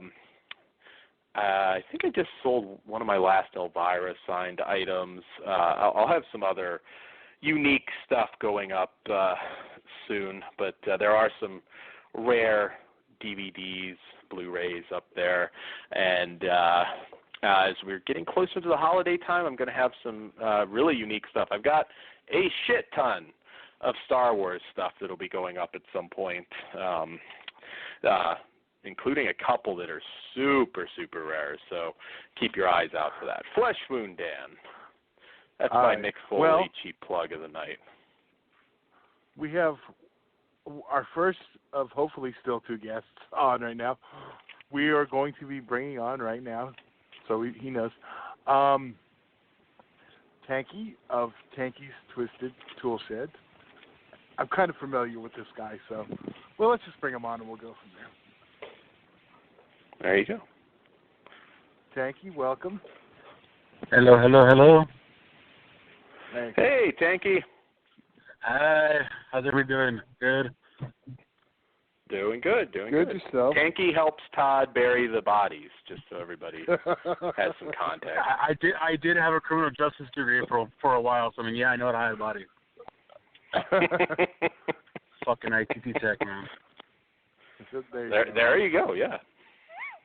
Well, we were just about to start talking this Saturday's huge deathmatch tournament, and the Blood Brothers Pro Wrestling presents Southern California Crimson Cup, 16-man tournament. We haven't gone over the participants real quick, but you got it wrong. It's 15 men and 1 woman. Oh shit! Damn, Sage is gonna kick my ass now. Sage is gonna kick your ass out, you sexist bastard. I mean, shit, dude, you fucked up. It's not 16 men. It's 15 men and 1 woman. The 1 woman who's gonna kick everybody else's ass and win. That's my bet right now. A 15-person. Can I even use that pronoun now? Person? Yeah, you can. I think it actually says 15 men, 1 woman in the description. All right. Well, real quick, to go over them real quick. Hopefully this is the updated list because I do not think it is. Because wait, I'm just yes, it is. Okay, we have J.D. Horror, John Wayne Murdoch, Neil Diamond Cutter, the Ref of Death Guido, Adam Bueller, the Pumpkin Queen Sage Sin, Homeless Jimmy, Drew Chaos, BC Killer, the Ultraviolent Beast Masada, Trash King Ray Barusa, the Hardcore Kamikaze Max X, Chewy Martinez, Hellraiser Aiden Blackheart, Moshpit Mike, and Carnage. Okay, that's all 16. All right. I know who my favorite is. And Tanky already said his. Well, I mean, that's my favorite to win, not my favorite who's part of the tournament. Oh, wow. Well, that's what I meant as your favorite to win. I have a different favorite to win. I don't know who my favorite is. I'm pulling for Carnage on this one. That would be sweet to see him win. It really would. I mean, I'd be just as happy as Sage. I've got a few people in this that you better be rooting for Sage now, Todd. I know I have to. Well, I am. I mean, put it like this: there's about 5 or 6 people. If they won this, I would be very happy. Yeah, same here. There you go. Yeah, I'll be happy as long as Todd gets hit by a rogue chair shot in the front row. Oh, I don't know. He might get punched again. You never know. Hey. Yeah. Oh. I at least see one person on this list who probably would want to punch us, or me. Oh wait, we can't forget that there is a UEW. Yeah, see another punching, maybe a kick from this one. There is a UEW sanctioned match also announced on the card for the heavyweight title, and that'll be champion Fern Owens with Mr. Clark and challenger El Chupacabra. El Chupacabras' first time back in UEW, or well, in a UEW match. I should clarify that. And shit, 10 years? It's been a long time. Before the rebirth. So yeah, I wasn't around before the relaunch. Yeah. Or before the relaunch, I mean. So, yes. So that will be interesting. Now, okay, now that we kind of went over that real quick, the main reason, of course, I wanted you on, was to talk weapons, and Dan's got a surprise. Dan's got a surprise for you too. You'll be interested to hear about. All right, yeah. Unfortunately, he didn't think about it till today, so it won't be here in time for Blood Brothers. So, no. Do you want to tell him now, or do you want to say that? It's your call. Well, I'll have to fish it out, but there was actually I don't know if anybody long-term listeners. Dan, you got to fish it out of where? Because I know what it is. Oh yeah, no, not any orifice, just my closet. Closet, wink, wink. But yeah, there is a movie where I was beaten to death by some Russian lesbians, and it's a very massive, double-sized dong. I was beaten like legit with it too. This wasn't like, I was taking shots with this thing to the fucking face, and it's pretty deadly. I don't know which guy gets the weapon. I don't know if Jimmy's gonna wield the double-ended dong, but you can trick it out, some barbed wire. I don't know, glue some thumbtacks on it. It could be like a Taipei dong match. I don't think anybody's had that before. Oh man. Yeah. There you go. So yeah. You have to PM me your address. But now you have something planned for the future. Well, what about this upcoming tournament? Fuck, this upcoming tournament. I mean, I got all kinds of fucking goodies. I'm sitting right now looking at all of them. Well, okay. And I feel sorry for like half the motherfuckers who are gonna get hit with these things. I've seen your stuff. I just don't think you like half the wrestlers or most of the wrestlers. So because I remember every time we bring something for Supreme that he's like, you just don't like me, do you? Well, there's a lot of those. There's a lot of those type of weapons this time. But I guess I gotta ask. I have things with light bulbs. I have things with Blu-ray discs. I have things with Legos. You guys, you buy a set of hair clippers, and they come with those little plastic black things for different sizes to cut your hair. I got a bunch of those tied to a stick. I mean, I got some fucked up shit. I got a lot of thumbtacks, a lot of pokey things, a lot of things that are gonna fucking hurt. What? I mean, I just posted a couple of water guns today. I didn't say what was in them, but I have a couple packets of sriracha. I have a thing full of lemon juice, and I have a thing full of rubbing alcohol. So I'm roulette with those guns. Wow. Did you make use of that gerbil and string that Todd sent you? No, the gerbil was dead. Yeah, well, couldn't breathe. Todd, send them live. They're not supposed to be used. He said the gerbil was white, but it came back brown. I don't know. Well, I'm trying to ask serious questions. You're talking about my pastime. I was going to ask that. Well, first off, for those, I'm going to share the links in our group. But in the description of the show, you can literally click Tanky's Twisted Toolshed in the description and go like his page because he has way too few likes for the shit he does. But okay, why? I kind of know. So, how did you start? How did the Tanky's Twisted Toolshed start? It started before even UEW, honestly. I made my very first weapon back years and years and years ago for Supreme, and I don't know, that was the first weapon I ever made, and I was like, I want to make more. And then UEW came around, and I just started making things. As soon as I heard a Fans Bring the Weapons match, I got excited. I mean, it's all it is. It started off UEW, one Fans Bring the Weapons match, and I just kept building, and no one told me to stop. And now, not only do you have Tanky's Twisted Toolshed, you also have Tanky's Twisted Toolshed matches in UEW. Yes, this is. I had a total of 4, technically, I guess you can say. Yeah, it started off with the one I just celebrated the first year anniversary of the first one, 2 weeks ago? Looking back at that footage and looking back at those weapons and looking back at the ones I made for Saturday, there's a huge difference in quality. I mean, it just looks so much better now. Yeah, well, and I remember getting. I saw the Lego messages. one. I think actually that looks interesting. Which one? That's I mean, creative. 2 ones. I don't know if I'm supposed to spoil it on the show, but well, I posted both of them on my page. Okay, it looked like some Nux, I think. It looked like what you were doing. I thought I saw that pop up in my feed. Oh, yes. Yeah, it was a glove with a couple of Legos.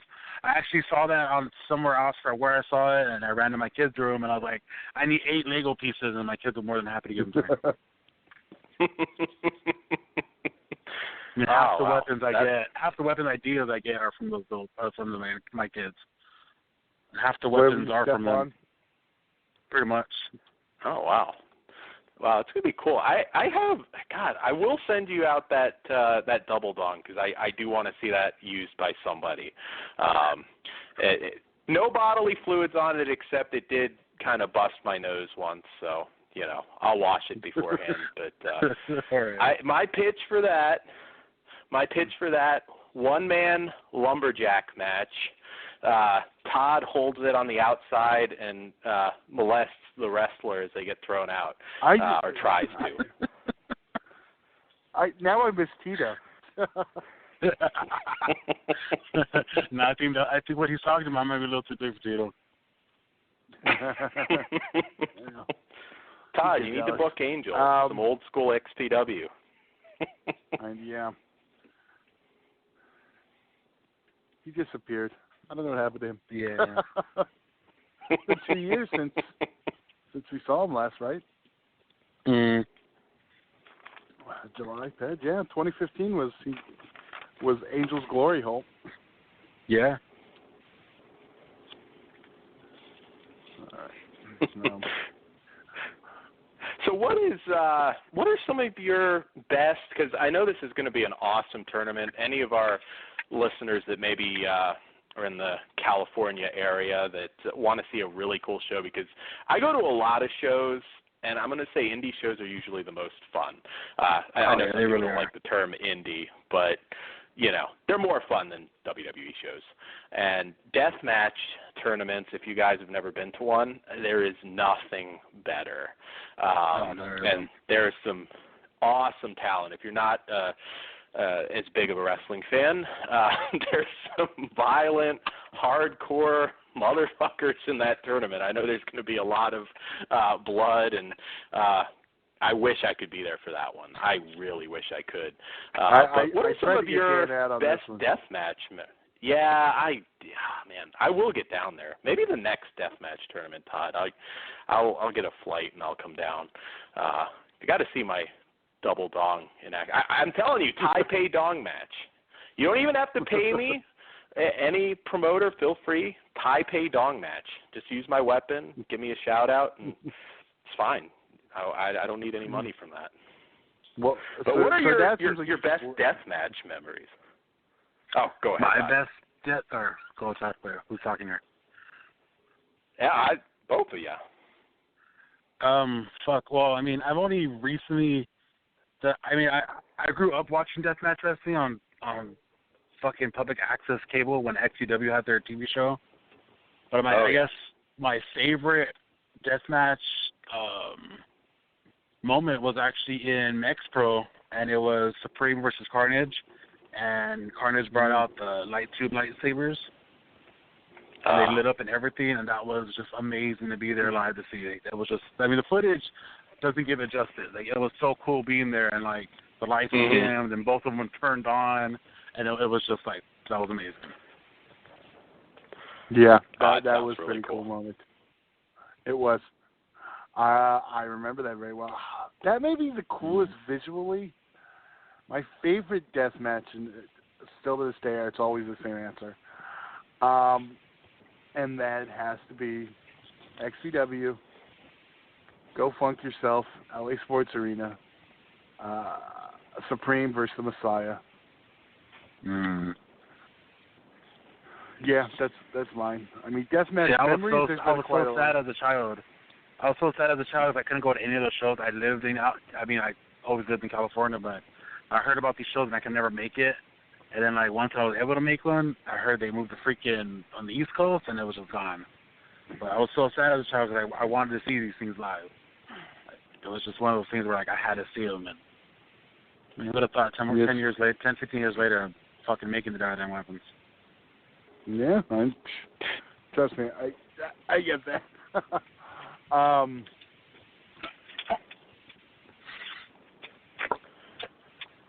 Yeah, death matches are so cool live. I mean, they're cool to watch, on TV, but there is something about it live. I mean, even being a part of and watching even like some backyard stuff, it's just fun.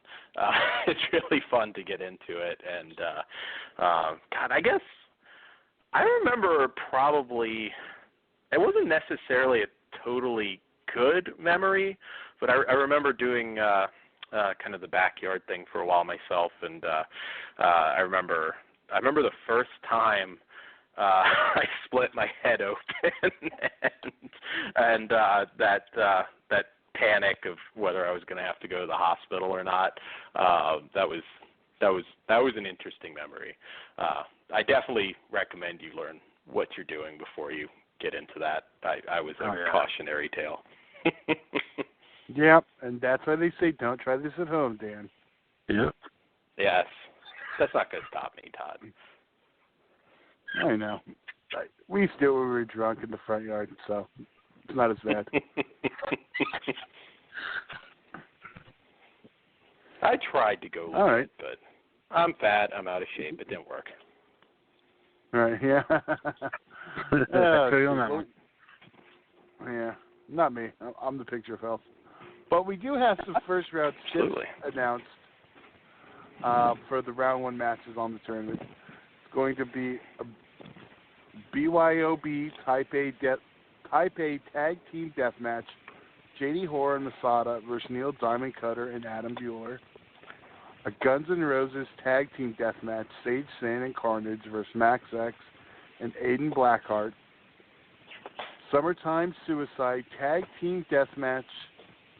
Drew Chaos and Ray Barusa and versus John Wayne Murdoch and BC Killer. And I know this is Tanky's favorite.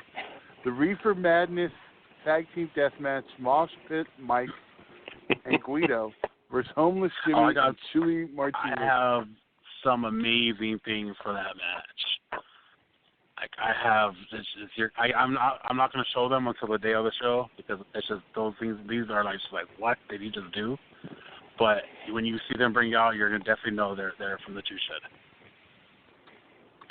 But I got some nice things for that match. I got some nice things for the final round, but I made a couple things here and there for different matches, like the Guns N' Roses. I made a couple things. I have a Nerf gun full of thumbtacks that they can just bash each other with. I'm making a couple Guns N' Roses inspired weapons for that one. For the Taipei Death Match, if I can get it done tonight, I'm going to make something very special for that as well, and I think I might reveal that tomorrow if I could get it done tonight. The Summertime Suicide, I didn't really make too much for that. I made maybe 2 or 3 weapons. But the Reefer Madness, that one I had fun making weapons for. That one touched me close to the heart because I love Reefer.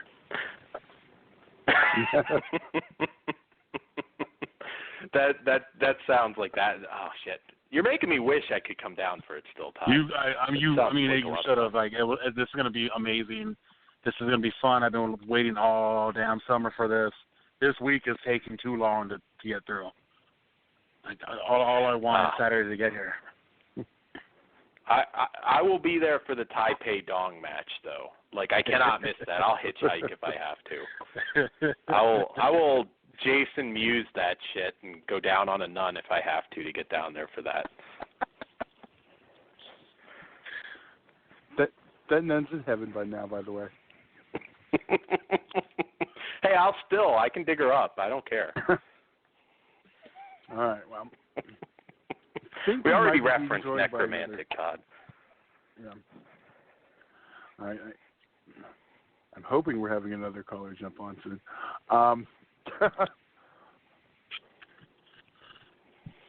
Yes.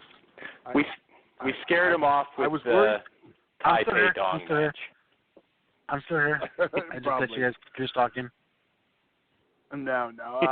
Yeah, I know our other guest of the evening is extremely busy with the big show coming Saturday, so he will be calling in momentarily. We're just waiting. I'm not going to reveal anything he made, but I've seen some of the stuff he has made, and like a few of those things, I bow down. I bow down to creativity because of those, because he thought of things that I couldn't even fucking think of.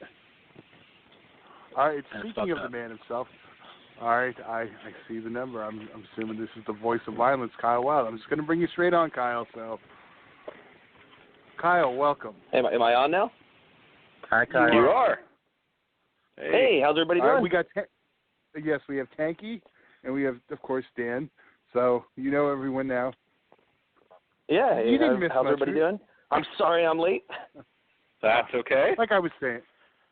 I know how busy you have to be. That's why I even hesitated to ask you to come on. Oh, no worries. I apologize. All of a sudden I was like, oh, yeah, I got plenty of time to go wrap this up real quick. And I looked over and it was 8 o'clock, and I was fuck. But, no, I definitely wanted to give you guys some time. You guys have always been good to me, and I wanted to come on. Shit, it's a free chance to talk about Blood Brothers, a chance to talk about the Crimson Cup. Yes. Absolutely. Yeah, we've talked about it, son. We've talked about what matches are announced to participants. The non-tournament match, so we kind of, but why don't we start with, well, this is your brainchild, I'm assuming. Is that okay to say? No, it is. I mean, Blood Brothers in general, we kind of all came together when all that shit was going down in the message groups on Facebook, when you saw Defend Deathmatch Wrestling was kind of starting to fall apart. A lot of hate was coming through there, a lot of people talking shit to actual workers and shit, which I had never really seen before, but it started to get a little chaotic, and it started to get away from the point of what we all actually care about, and that's deathmatch wrestling itself. And so a couple of us, myself, Richard Moore, Charles Hubley, you guys know him, Bubba, a few of us, Andrew Kalofsky, we all got together and kind of threw this group together and tried to bring back that love, stop talking about all the hatred and shit, and get back to what the fuck it's about, and that's deathmatch wrestling. Jim, preach it, brother. Preach it. Yeah, I'm sorry, you have to bear with me. I'm a little disoriented and all over the place right now, working on fumes. I'm getting ready for that reefer match. Yeah. That's right. Two of my favorite things in the world, marijuana and pro wrestling. Woo! Yeah. Yeah. What about you guys? You guys have been talking about the matches. What matches are you excited to see? What match that we've talked about so far that you guys are looking forward to the most? Well, Tank, we already know his. I don't know which, because I'm just going off the stipulations since I'm not 100% sure what everything is. I'm not sure which one. But I have to say, I am probably looking forward to most the Guns N' Roses Tag Team Deathmatch. Okay. That's actually so far been one of the most fun to set up. Okay. I think that has more to do with the competitors in that. But I'm interested to see what actually, oh yeah. Okay. No one's told me yet. I accidentally said 16 men, and I meant to say 15 men. I got in trouble earlier. These Tanky got on me, so don't tell Sage. I corrected myself. She's standing near, so. I figured. There you go, Todd. Please beat the shit out of Todd. Please. I'll get a hashtag going. Yeah, no. Flaming pumpkin goes wrong, lands on him. It's all good. We were talking about this earlier. We want to know, are we going to get a return of Todd Black? When is that coming back? I know you got the robe. I know you got NC. I missed the first one. I want to see that again. I'm just saying. I don't know. I think if anywhere to do it, it's this show. That's true. Okay, Todd, do tell. It doesn't even make sense to me. Is Jimmy just going to beat me up when he sees me? To be fair, I did lose parts of that costume drunken on the way home. The wig disappeared, the magic 8-ball. All I have left is the robe and head suit. That's the original Hellbound, man. I believe it. Yeah, although my hair's getting We're long gonna enough, get I might be able to just twist it up. We'll have to get a fund going for you so we can replace Todd Black. Yeah, well. You really don't. Yeah, I'm going to be fighting with that since, for those who don't know, there is a full bar at this venue, so. They have a heavy hand true. there. We get big fucking beers for like what, like $2, $3? $3, yeah. I made myself. I made myself a rule though for this show, for shows moving forward. No hard alcohol till match 5. That's a Todd rule, so he's not held out. I want to actually enjoy the show. So remember it. Yeah. Yes. It's but then you don't get the Todd strip tease midway through. You know, we were talking about what can we do for intermission. There you go. Hey, Todd, Nitro Girls style. There you go. Only time to clean up that ring. They need some titties there, Todd. Yeah, no. Let the Mafia together. There's enough fat dudes in our Mafia to have enough titties in that ring. Let's do this. Oh, I got. Todd's got to happen. I might have missed it already. When are we talking about Rape Shark? That's all that's been on my mind. I mean, of course, we've been working on Crimson Cup. Yeah. All I can think about at night is Rape Shark. Rape Shark's going to happen, right, Todd? Yes. Apparently, you have to do the voice for him, too, by the way, Kyle. He has already decided. I would be honored to be the voice of Rape Shark. Yeah. At Walmart, they do have a shark head you can wear. We can get. Start to there we go. The character. We need a pinball machine, Todd. Well, Pug's already called. He wants a part in that one. Oh, yes. I heard he already got the yellow shirt. Yes. I feel like I'm slipping. There hasn't been a new Rape Shark in a minute. I have to try to fix that tonight. I think the last one was there hasn't been. The one with Don Knotts. I know. My light week turned into a busy week. Go figure. Yes. There is. I'm searching right now, literally as I'm doing this show, for the double-headed dildo so we can have the Taipei Dong match next show. I will find it. You did. I'm not sure how hot that's going to go over because the next show is a female deathmatch tournament. Is that officially announced? Well, yeah. Okay. Well. Hey, I already pitched the one-man lumberjack tournament. They get thrown out, and Todd fondles them. It'd work.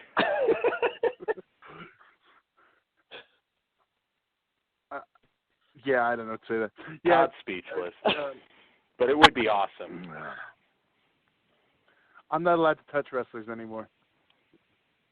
This is true. You do have a history of it, Todd. My empty beer cans may do, but I have not touched a wrestler. Plastic bottle. Yeah, I don't know. I was drunk. Are we not counting that? I'm good. I am a good fan. That Sonny-related phone bill. Oh, that's fucked up. Wow. You were just touching yourself. It doesn't count. All right. Well, this has nothing to do with Crimson Cup or Rape Shark. It took a crazy turn. Yes, I know. Jeez. No. Wow. Thank you. You still really quiet? Now, I'm here. I'm just laughing at you guys. This is great. I'm sitting here. I'm just. So what do you all got made? I've been seeing some of your pictures. You've been sending me stuff.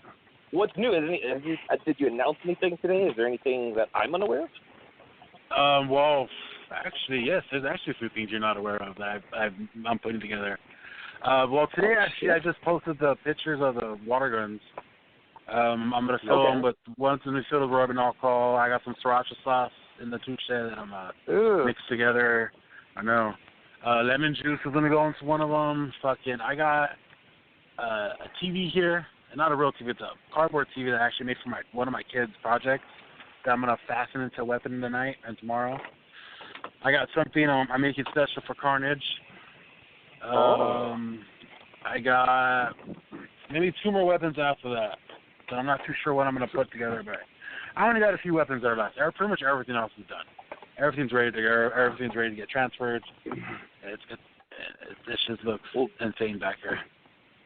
Well, between you and myself, we are going to have just a fucking array of fuckery going on at the Crimson Cup, because there's just so much violent crap that we have built. I mean, I've seen, like, I don't know if Todd and Dan have seen any of this, but I got to see a couple of sneak peeks, as well as I know what the fuck we're fucking with. We've been trying to use some shit that, like, you don't really see over here. I mean, some of the stuff that we're using in the tournament you probably see on the East Coast death matches, but some of the stuff is first times over here in the West Coast, as well as there's a couple things we've kind of added that I haven't seen yet, including we are going to be using can lids and all kinds of other kind of violent, sharp shit that you just don't really think of even bringing out into a ring. I'm going to say this out loud in front of everybody, but I'm bowing down to you with those can lids, because that's something I never even thought of, and I am still pissed at the fact that I didn't even think of using can lids.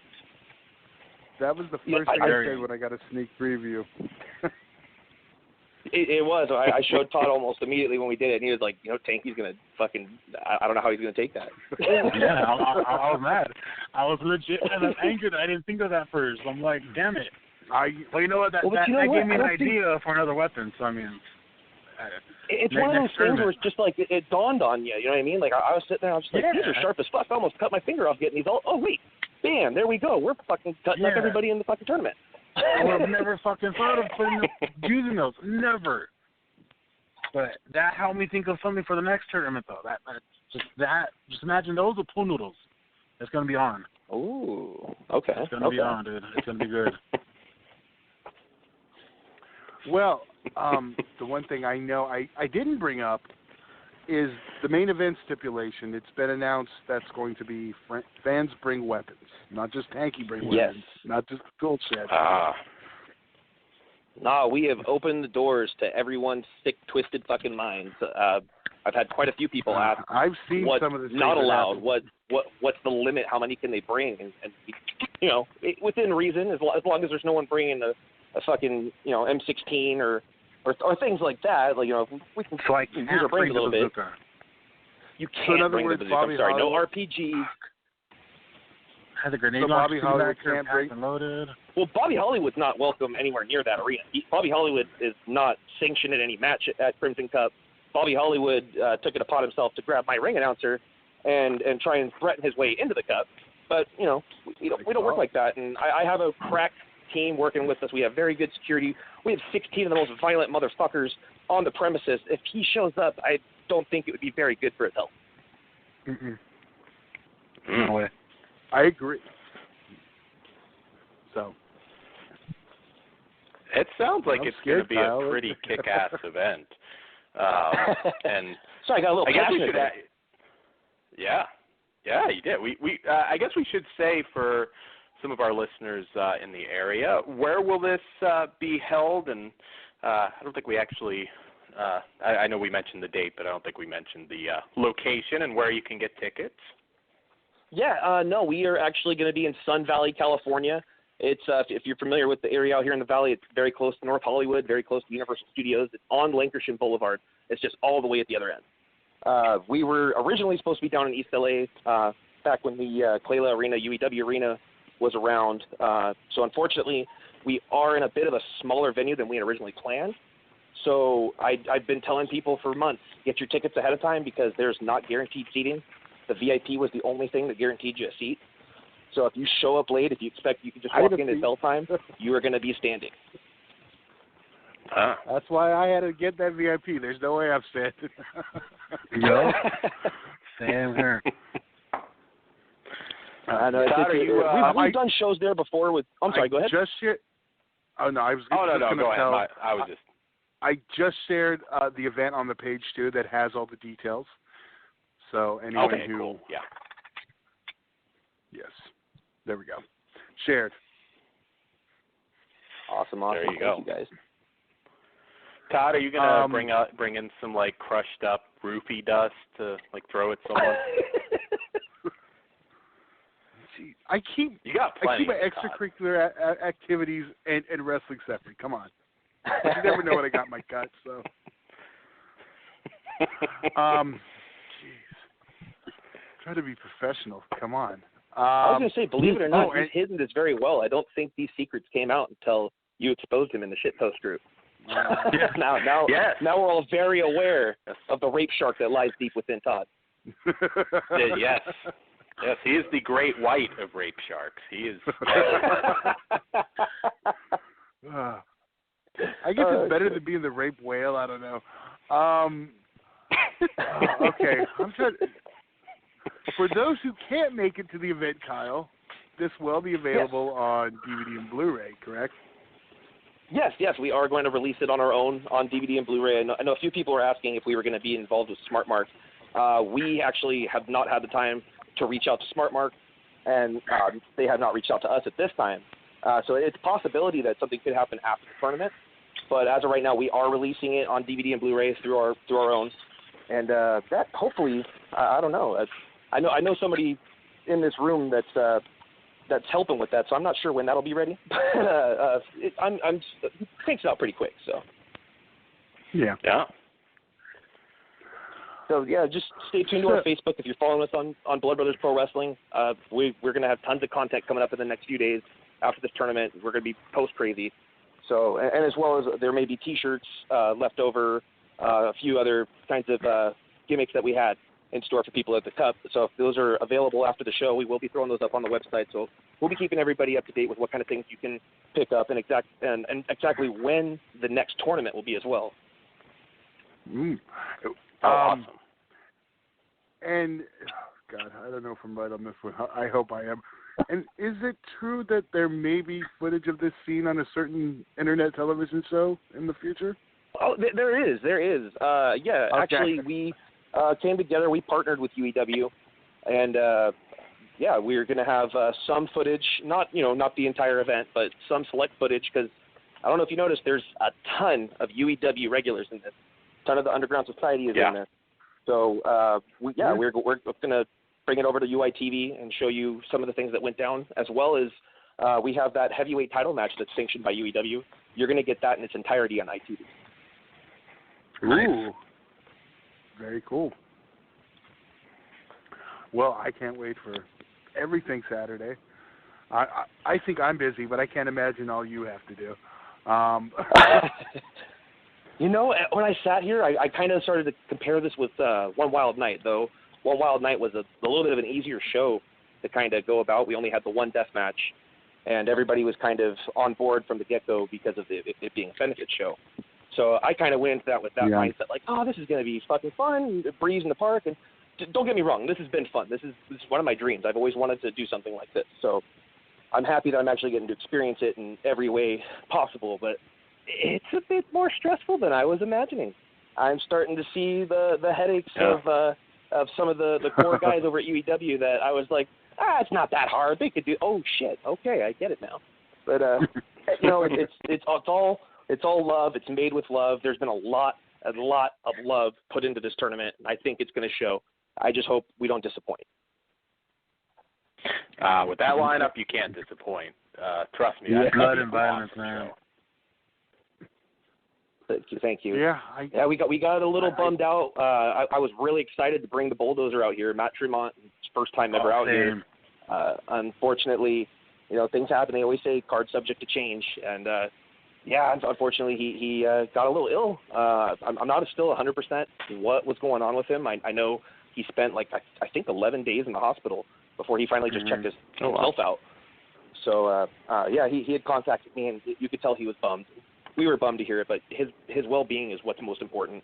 So I'm hoping he gets better soon. I hope he makes it out to Japan and has that match with Onita. And maybe, in the future, there's going to be multiple tournaments coming next year. So maybe we can bring him back out here. Very cool. Absolutely. Maybe we'll get a Rape Shark run in at some point. I was a little disappointed myself, but yeah, Masada is a great replacement for him. Yeah. That was awesome that he was able to come in a pinch. I know we were running right at getting really close to the time of the show, so I didn't think we were going to have that be a possibility, and he came through for us at the last second. So thank you to Masada for that. And I think a lot of people are excited to see him involved in this tournament. Yeah, you didn't want to. I don't care. You didn't want to have to call him Louie for that last spot. Oh no. Oh, that. That was funny. Oh, shit. Well, we are getting close to our time. We got a few minutes left. Before we go, anything you guys want to say? Make fun of me again for something I did? I don't know. What do we got, guys? Well, I'm sure there'll be plenty of time to make fun of you on Saturday. Yes, there will be. Plenty. We haven't seen each other forever. All I can think of, is please come out and support Blood Brothers Crimson Cup Saturday, August 19th. We start at 4 o'clock. We are telling you guys to get there early if you don't have your ticket. If you have general admission, get your ass there early too, because there is a strong possibility, because so many people are demanding a chair, there is a possibility that we will have an upgrade to VIP. This VIP will not have a DVD, but it will get you in early, and you will be included in the meet and greet. But we won't be announcing that for sure until the day of the event. So again, the VIP doors open up at 2:45. So we recommend getting there early. That's what I was going to ask. You can get. Yeah. We recommend getting there early, and so that way you can try and grab yourself a seat. Because I think if we do, there's probably only going to be 10 upgrades. Very, very, yeah, very cool. Other than that, we will pack it up until we can't put no more. We really don't want to have to turn anybody away, so we will try and get everybody in there. But it is a smaller venue, so this place is going to get packed up quick. In addition to that, just stay tuned to our page. Like I said, I didn't really talk about it too much, and there's not too much I can really talk about. But like I said earlier, we are going to be putting on a tournament at the beginning of next year, an 8-woman deathmatch tournament called the Goddess of Gore. I think right now we're looking at doing it in March, but hopefully at the actual Crimson Cup, we can go ahead and announce that. And then what else do we got in the books? Can I just say it now? Tanky wants to be part of that. Two should want to hop out with that one. The two should want to hop out with that tournament. Yes. I'm asking now. I would love to help you guys. I'll make some beautiful things for those women. Yeah, I will send a care package, Tanky. I am looking for that one thing, and I'll probably have a few other things. All right. I will literally fly down just to see that used, Todd. Especially if it's used on Todd. Well, Boba, he's really upset. He tried hard to get us to put a drill dough together, and it was turned down unanimously. Damn it. Barbed wire Sibian. It could be, you remember the match with Abdullah back in the day in WCW? There you go, barbed wire Sibian match. You got to drop them on the thing. That's painful. Sounds like the new Saga.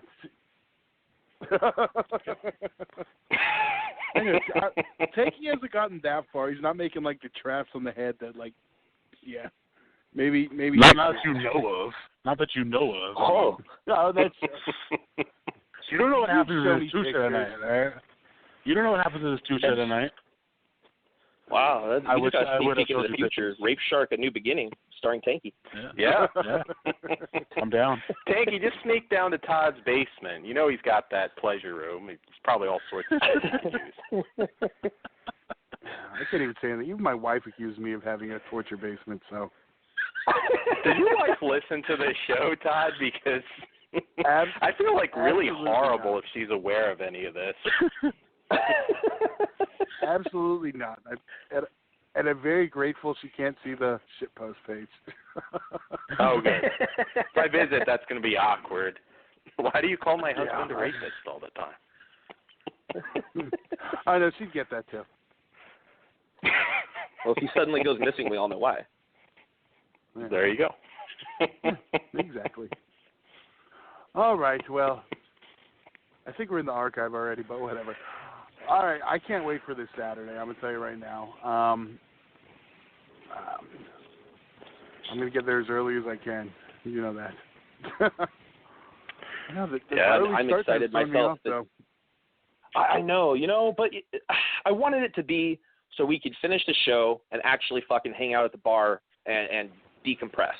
I wanted us to be able to all hang out and not worry, I got something to do tomorrow. I know some of the workers coming out, they have SenCal Pro the next day in San Luis Obispo, so they're going to want to get to bed or at least get home to do their drinking. So I want to be able to at least bond with everybody afterwards and enjoy it and clean the fuck up and get out of there at a semi-decent time.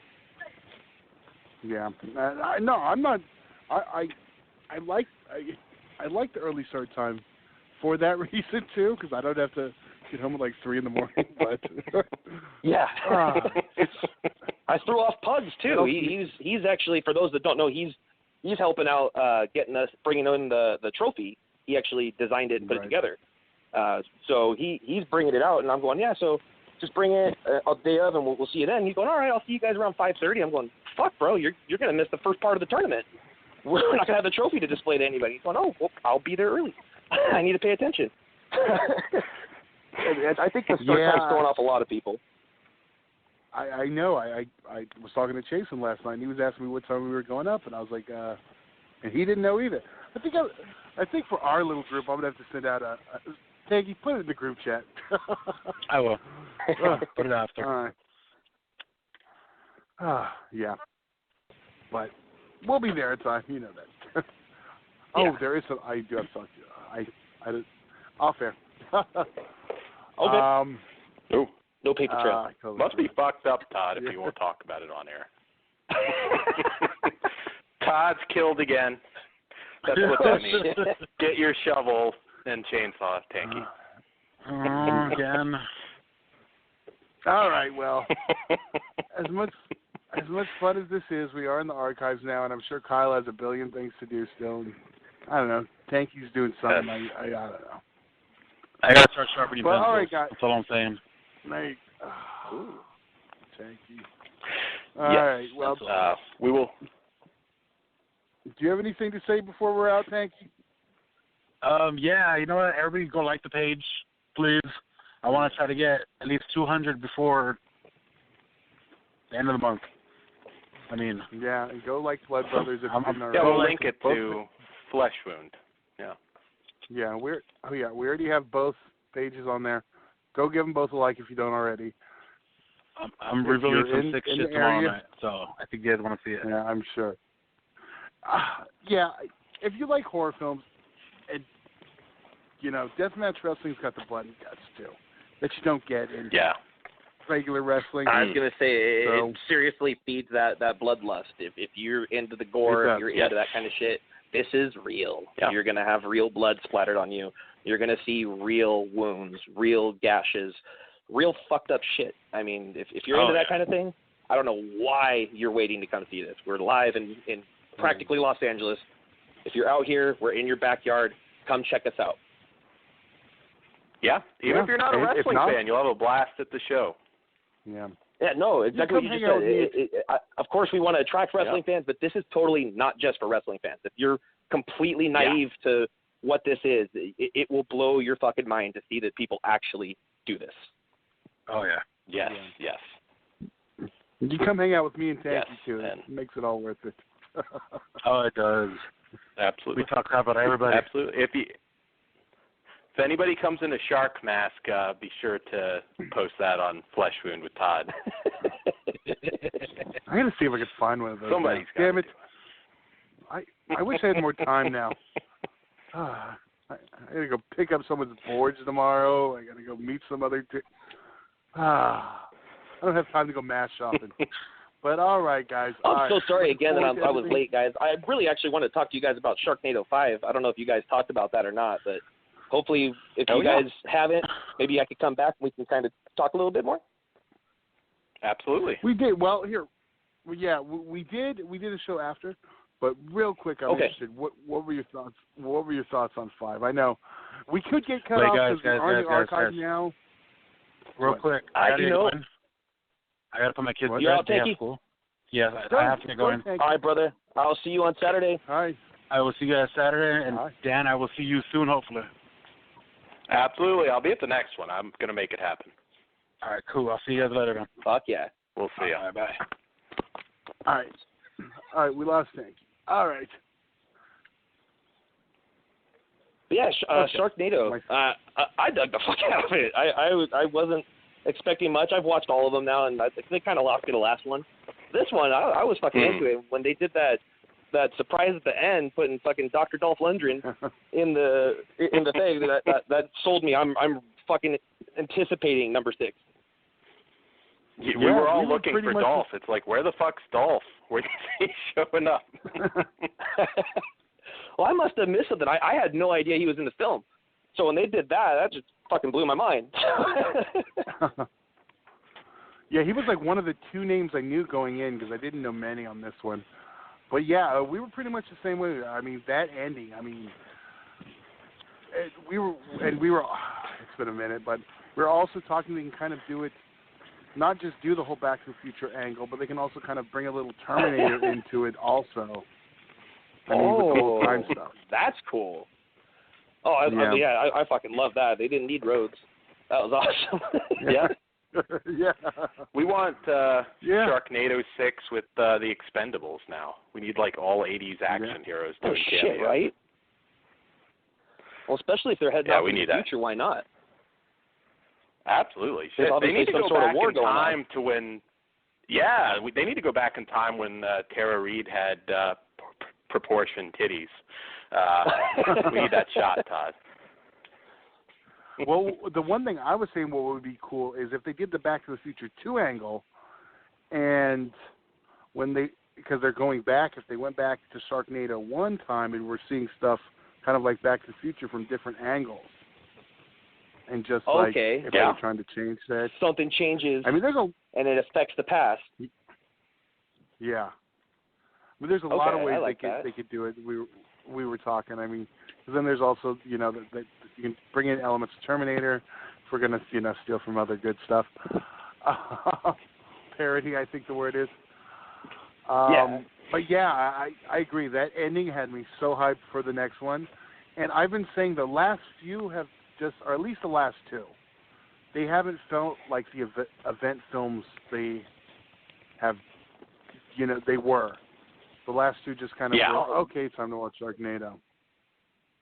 Oh, no, you had Johnny Mundo doing parkour in this, fucking, that, like, almost Freddy versus Jason ending with Tara fucking having that little twitch in her eye and shit, and, this one was really cool. I enjoyed the shit out of it. I had something else to say. I completely had a brain fart. Did you watch Trailer Park Shark? Todd and I really love that one, too. Tara Reid is also in that. No, I need to. I didn't even know its existence. Yeah. Reunited with Thomas Ian from American Pie in that one. Oh shit! No, I've not heard of it. Let's check that out. It's less campy, but the title alone, we're like, okay, we got to watch it. Trailer Park Shark. How can that not be fun? I want to know more about the Shark God. That was good. More about the what? The Shark God. Maybe I missed something. I felt like, did they talk about a shark god in there? That there was a god of sharks? Oh yeah, they did have. I think they did reference that. I like that the new movie's gonna, I think, go into different territory because I don't think just the Sharknado itself does it anymore. So yeah, I'm pretty psyched. Who would you like to see in the new one? Who would you like to see as the wrestler role in the next one? I was happy that Johnny got to actually do something in this. It wasn't just a Kurt Angle thing where he says 2 lines and disappears.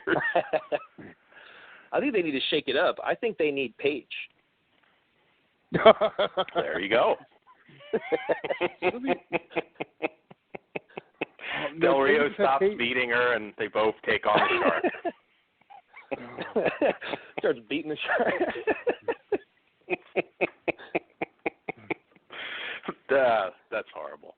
Allegedly. There you go, Todd. Allegedly. Yes, thank you. Yeah, you could. They both do like snort some coke off his fin, and just they could fuck them up together. It'll be like a romantic comedy. Allegedly. Allegedly. Yeah, by the time next year they'll both be free agents probably, so they can get him in next. I really don't get why they don't, other than Jericho, and he probably wasn't even with WWE at the time. I can't remember. Why they aren't doing the whole synergy thing and like actually getting someone from WWE to cross promote since there's, a sci-fi thing. Oh yeah, I almost forgot about that. But because right? I'm going to say the perfect ones for it if they did that would be the Hardys. Maybe some delete the Sharks sort of thing. Oh my God, that'd be amazing. How is that not happened yet? We did have a Chucky cameo in WCW. We could have like some sort of Shark Broken Universe crossover or whatever they're going to call it now. Yeah, but the Chucky one was bad. That made the RoboCop appearance look good. And you were sad that we didn't get Rick Steiner versus Chucky, Todd. Okay, maybe. Maybe I do kind of. They could have brought in the midget from Mexico. It could have actually have happened. Actually, they could have. I'm kind of shocked they didn't thinking about it.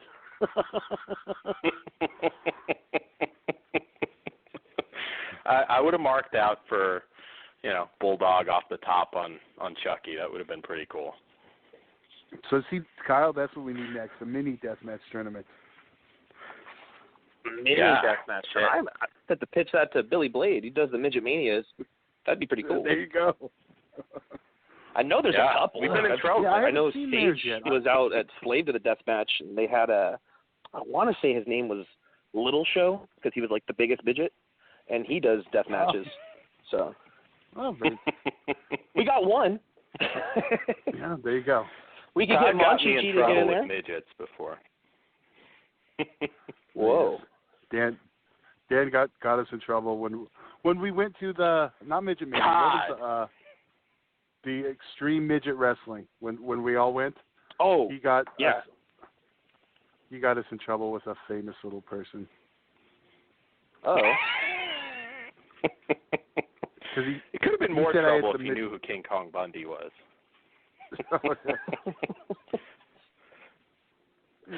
It was a certain Ewok that wasn't happy. Yeah. There you go. I got a long letter about it. Yeah. But it's Todd's makes fault. Friends everywhere.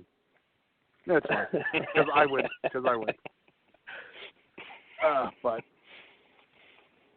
all right, shockingly, we're still around. All right. I thank you, Kyle, for coming on. I'm glad. Of course, I'm so sorry again for being late. No honestly, Kyle, I know how busy you're on. I booked Kyle as a backup, or thank you as a backup because I knew you know. Yeah, I know how busy you are right now, and how. Yeah. Don't even. Well, thank you guys again. I really appreciate more than it. Happy. Yeah, I know. Absolutely. I've never been late before, but I know how much you got on your plate right now. It's a little heavy. We've actually been doing good, making sure everything's kind of done day by day. So tomorrow we kind of get to have a little bit of a calm before the storm, but then we're right at it like 7 o'clock in the morning, going around picking people up and getting everything over to the venue. So I'm ready. And then you can sleep on. Yeah, and get out there, guys, if you can. And so you're coming out to the next one. You're gonna fly out here for the female tournament. I'm gonna. Is that you said that was March? March. I'm thinking we're thinking the beginning of March. As long as you don't book that's it probably WrestleMania doable. As long as it's what? Yeah. As long as you don't book it WrestleMania weekend, right?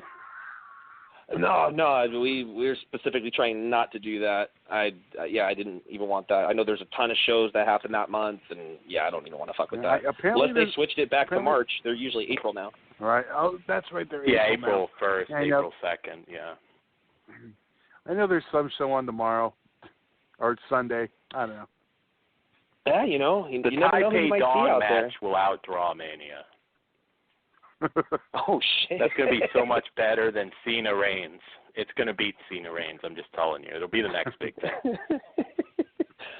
Oh, and I got to find that now after the show because Tanky's getting that in the mail. Hopefully his old lady doesn't find it first. I was going to say she'll be thrilled.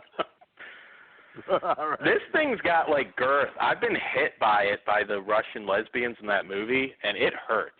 So this is like a deadly weapon. It may seem funny, but it fucking hurts. It's like taking a chair shot to the head. It's pretty. I don't know what it'll do with it. So there's that too. That's pretty gnarly. I've never been dong slapped, so I can't speak if it's like a chair, but that doesn't sound very comfortable. It is not. It is not. It's deadly. It's a deadly weapon. All right. On that note. On that note? Yeah, that seems appropriate for us. Oh, yeah. We got a show next week. Dan, you want to pivot out real quick? Yeah, we are going to be back next week with several new reviews. Flesh Wound After Dark. We're going to be reviewing Throat, Red Roses of Passion, Intrusion, which is right up Todd's alley. There's some violent assault in that one, and Lust of the Vampire Girls. So, yes, it will be a perv-oriented show next week. Yes. So that's why you're not on that show, Kyle. All right. Well, we try to keep it more horror the first half. So, all right. Well, thank you for coming on. I will see you Saturday, and I'm going to shoot your message real quick, too. All right. Good night, everyone. Good night, guys. Thank you guys again.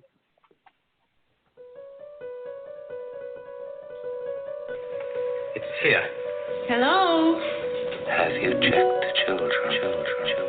They're all hot dolls. Whatever you do, don't fall asleep. I'm afraid! Don't be afraid! No. Be afraid. Be very afraid. Gingy. Pain has a face. Allow me to show it to you. Gentlemen, I am pain. I met this 6-year-old child with this blank, pale, emotionless face. The blackest eyes, the devil's eyes. You think that when you die, you go to heaven.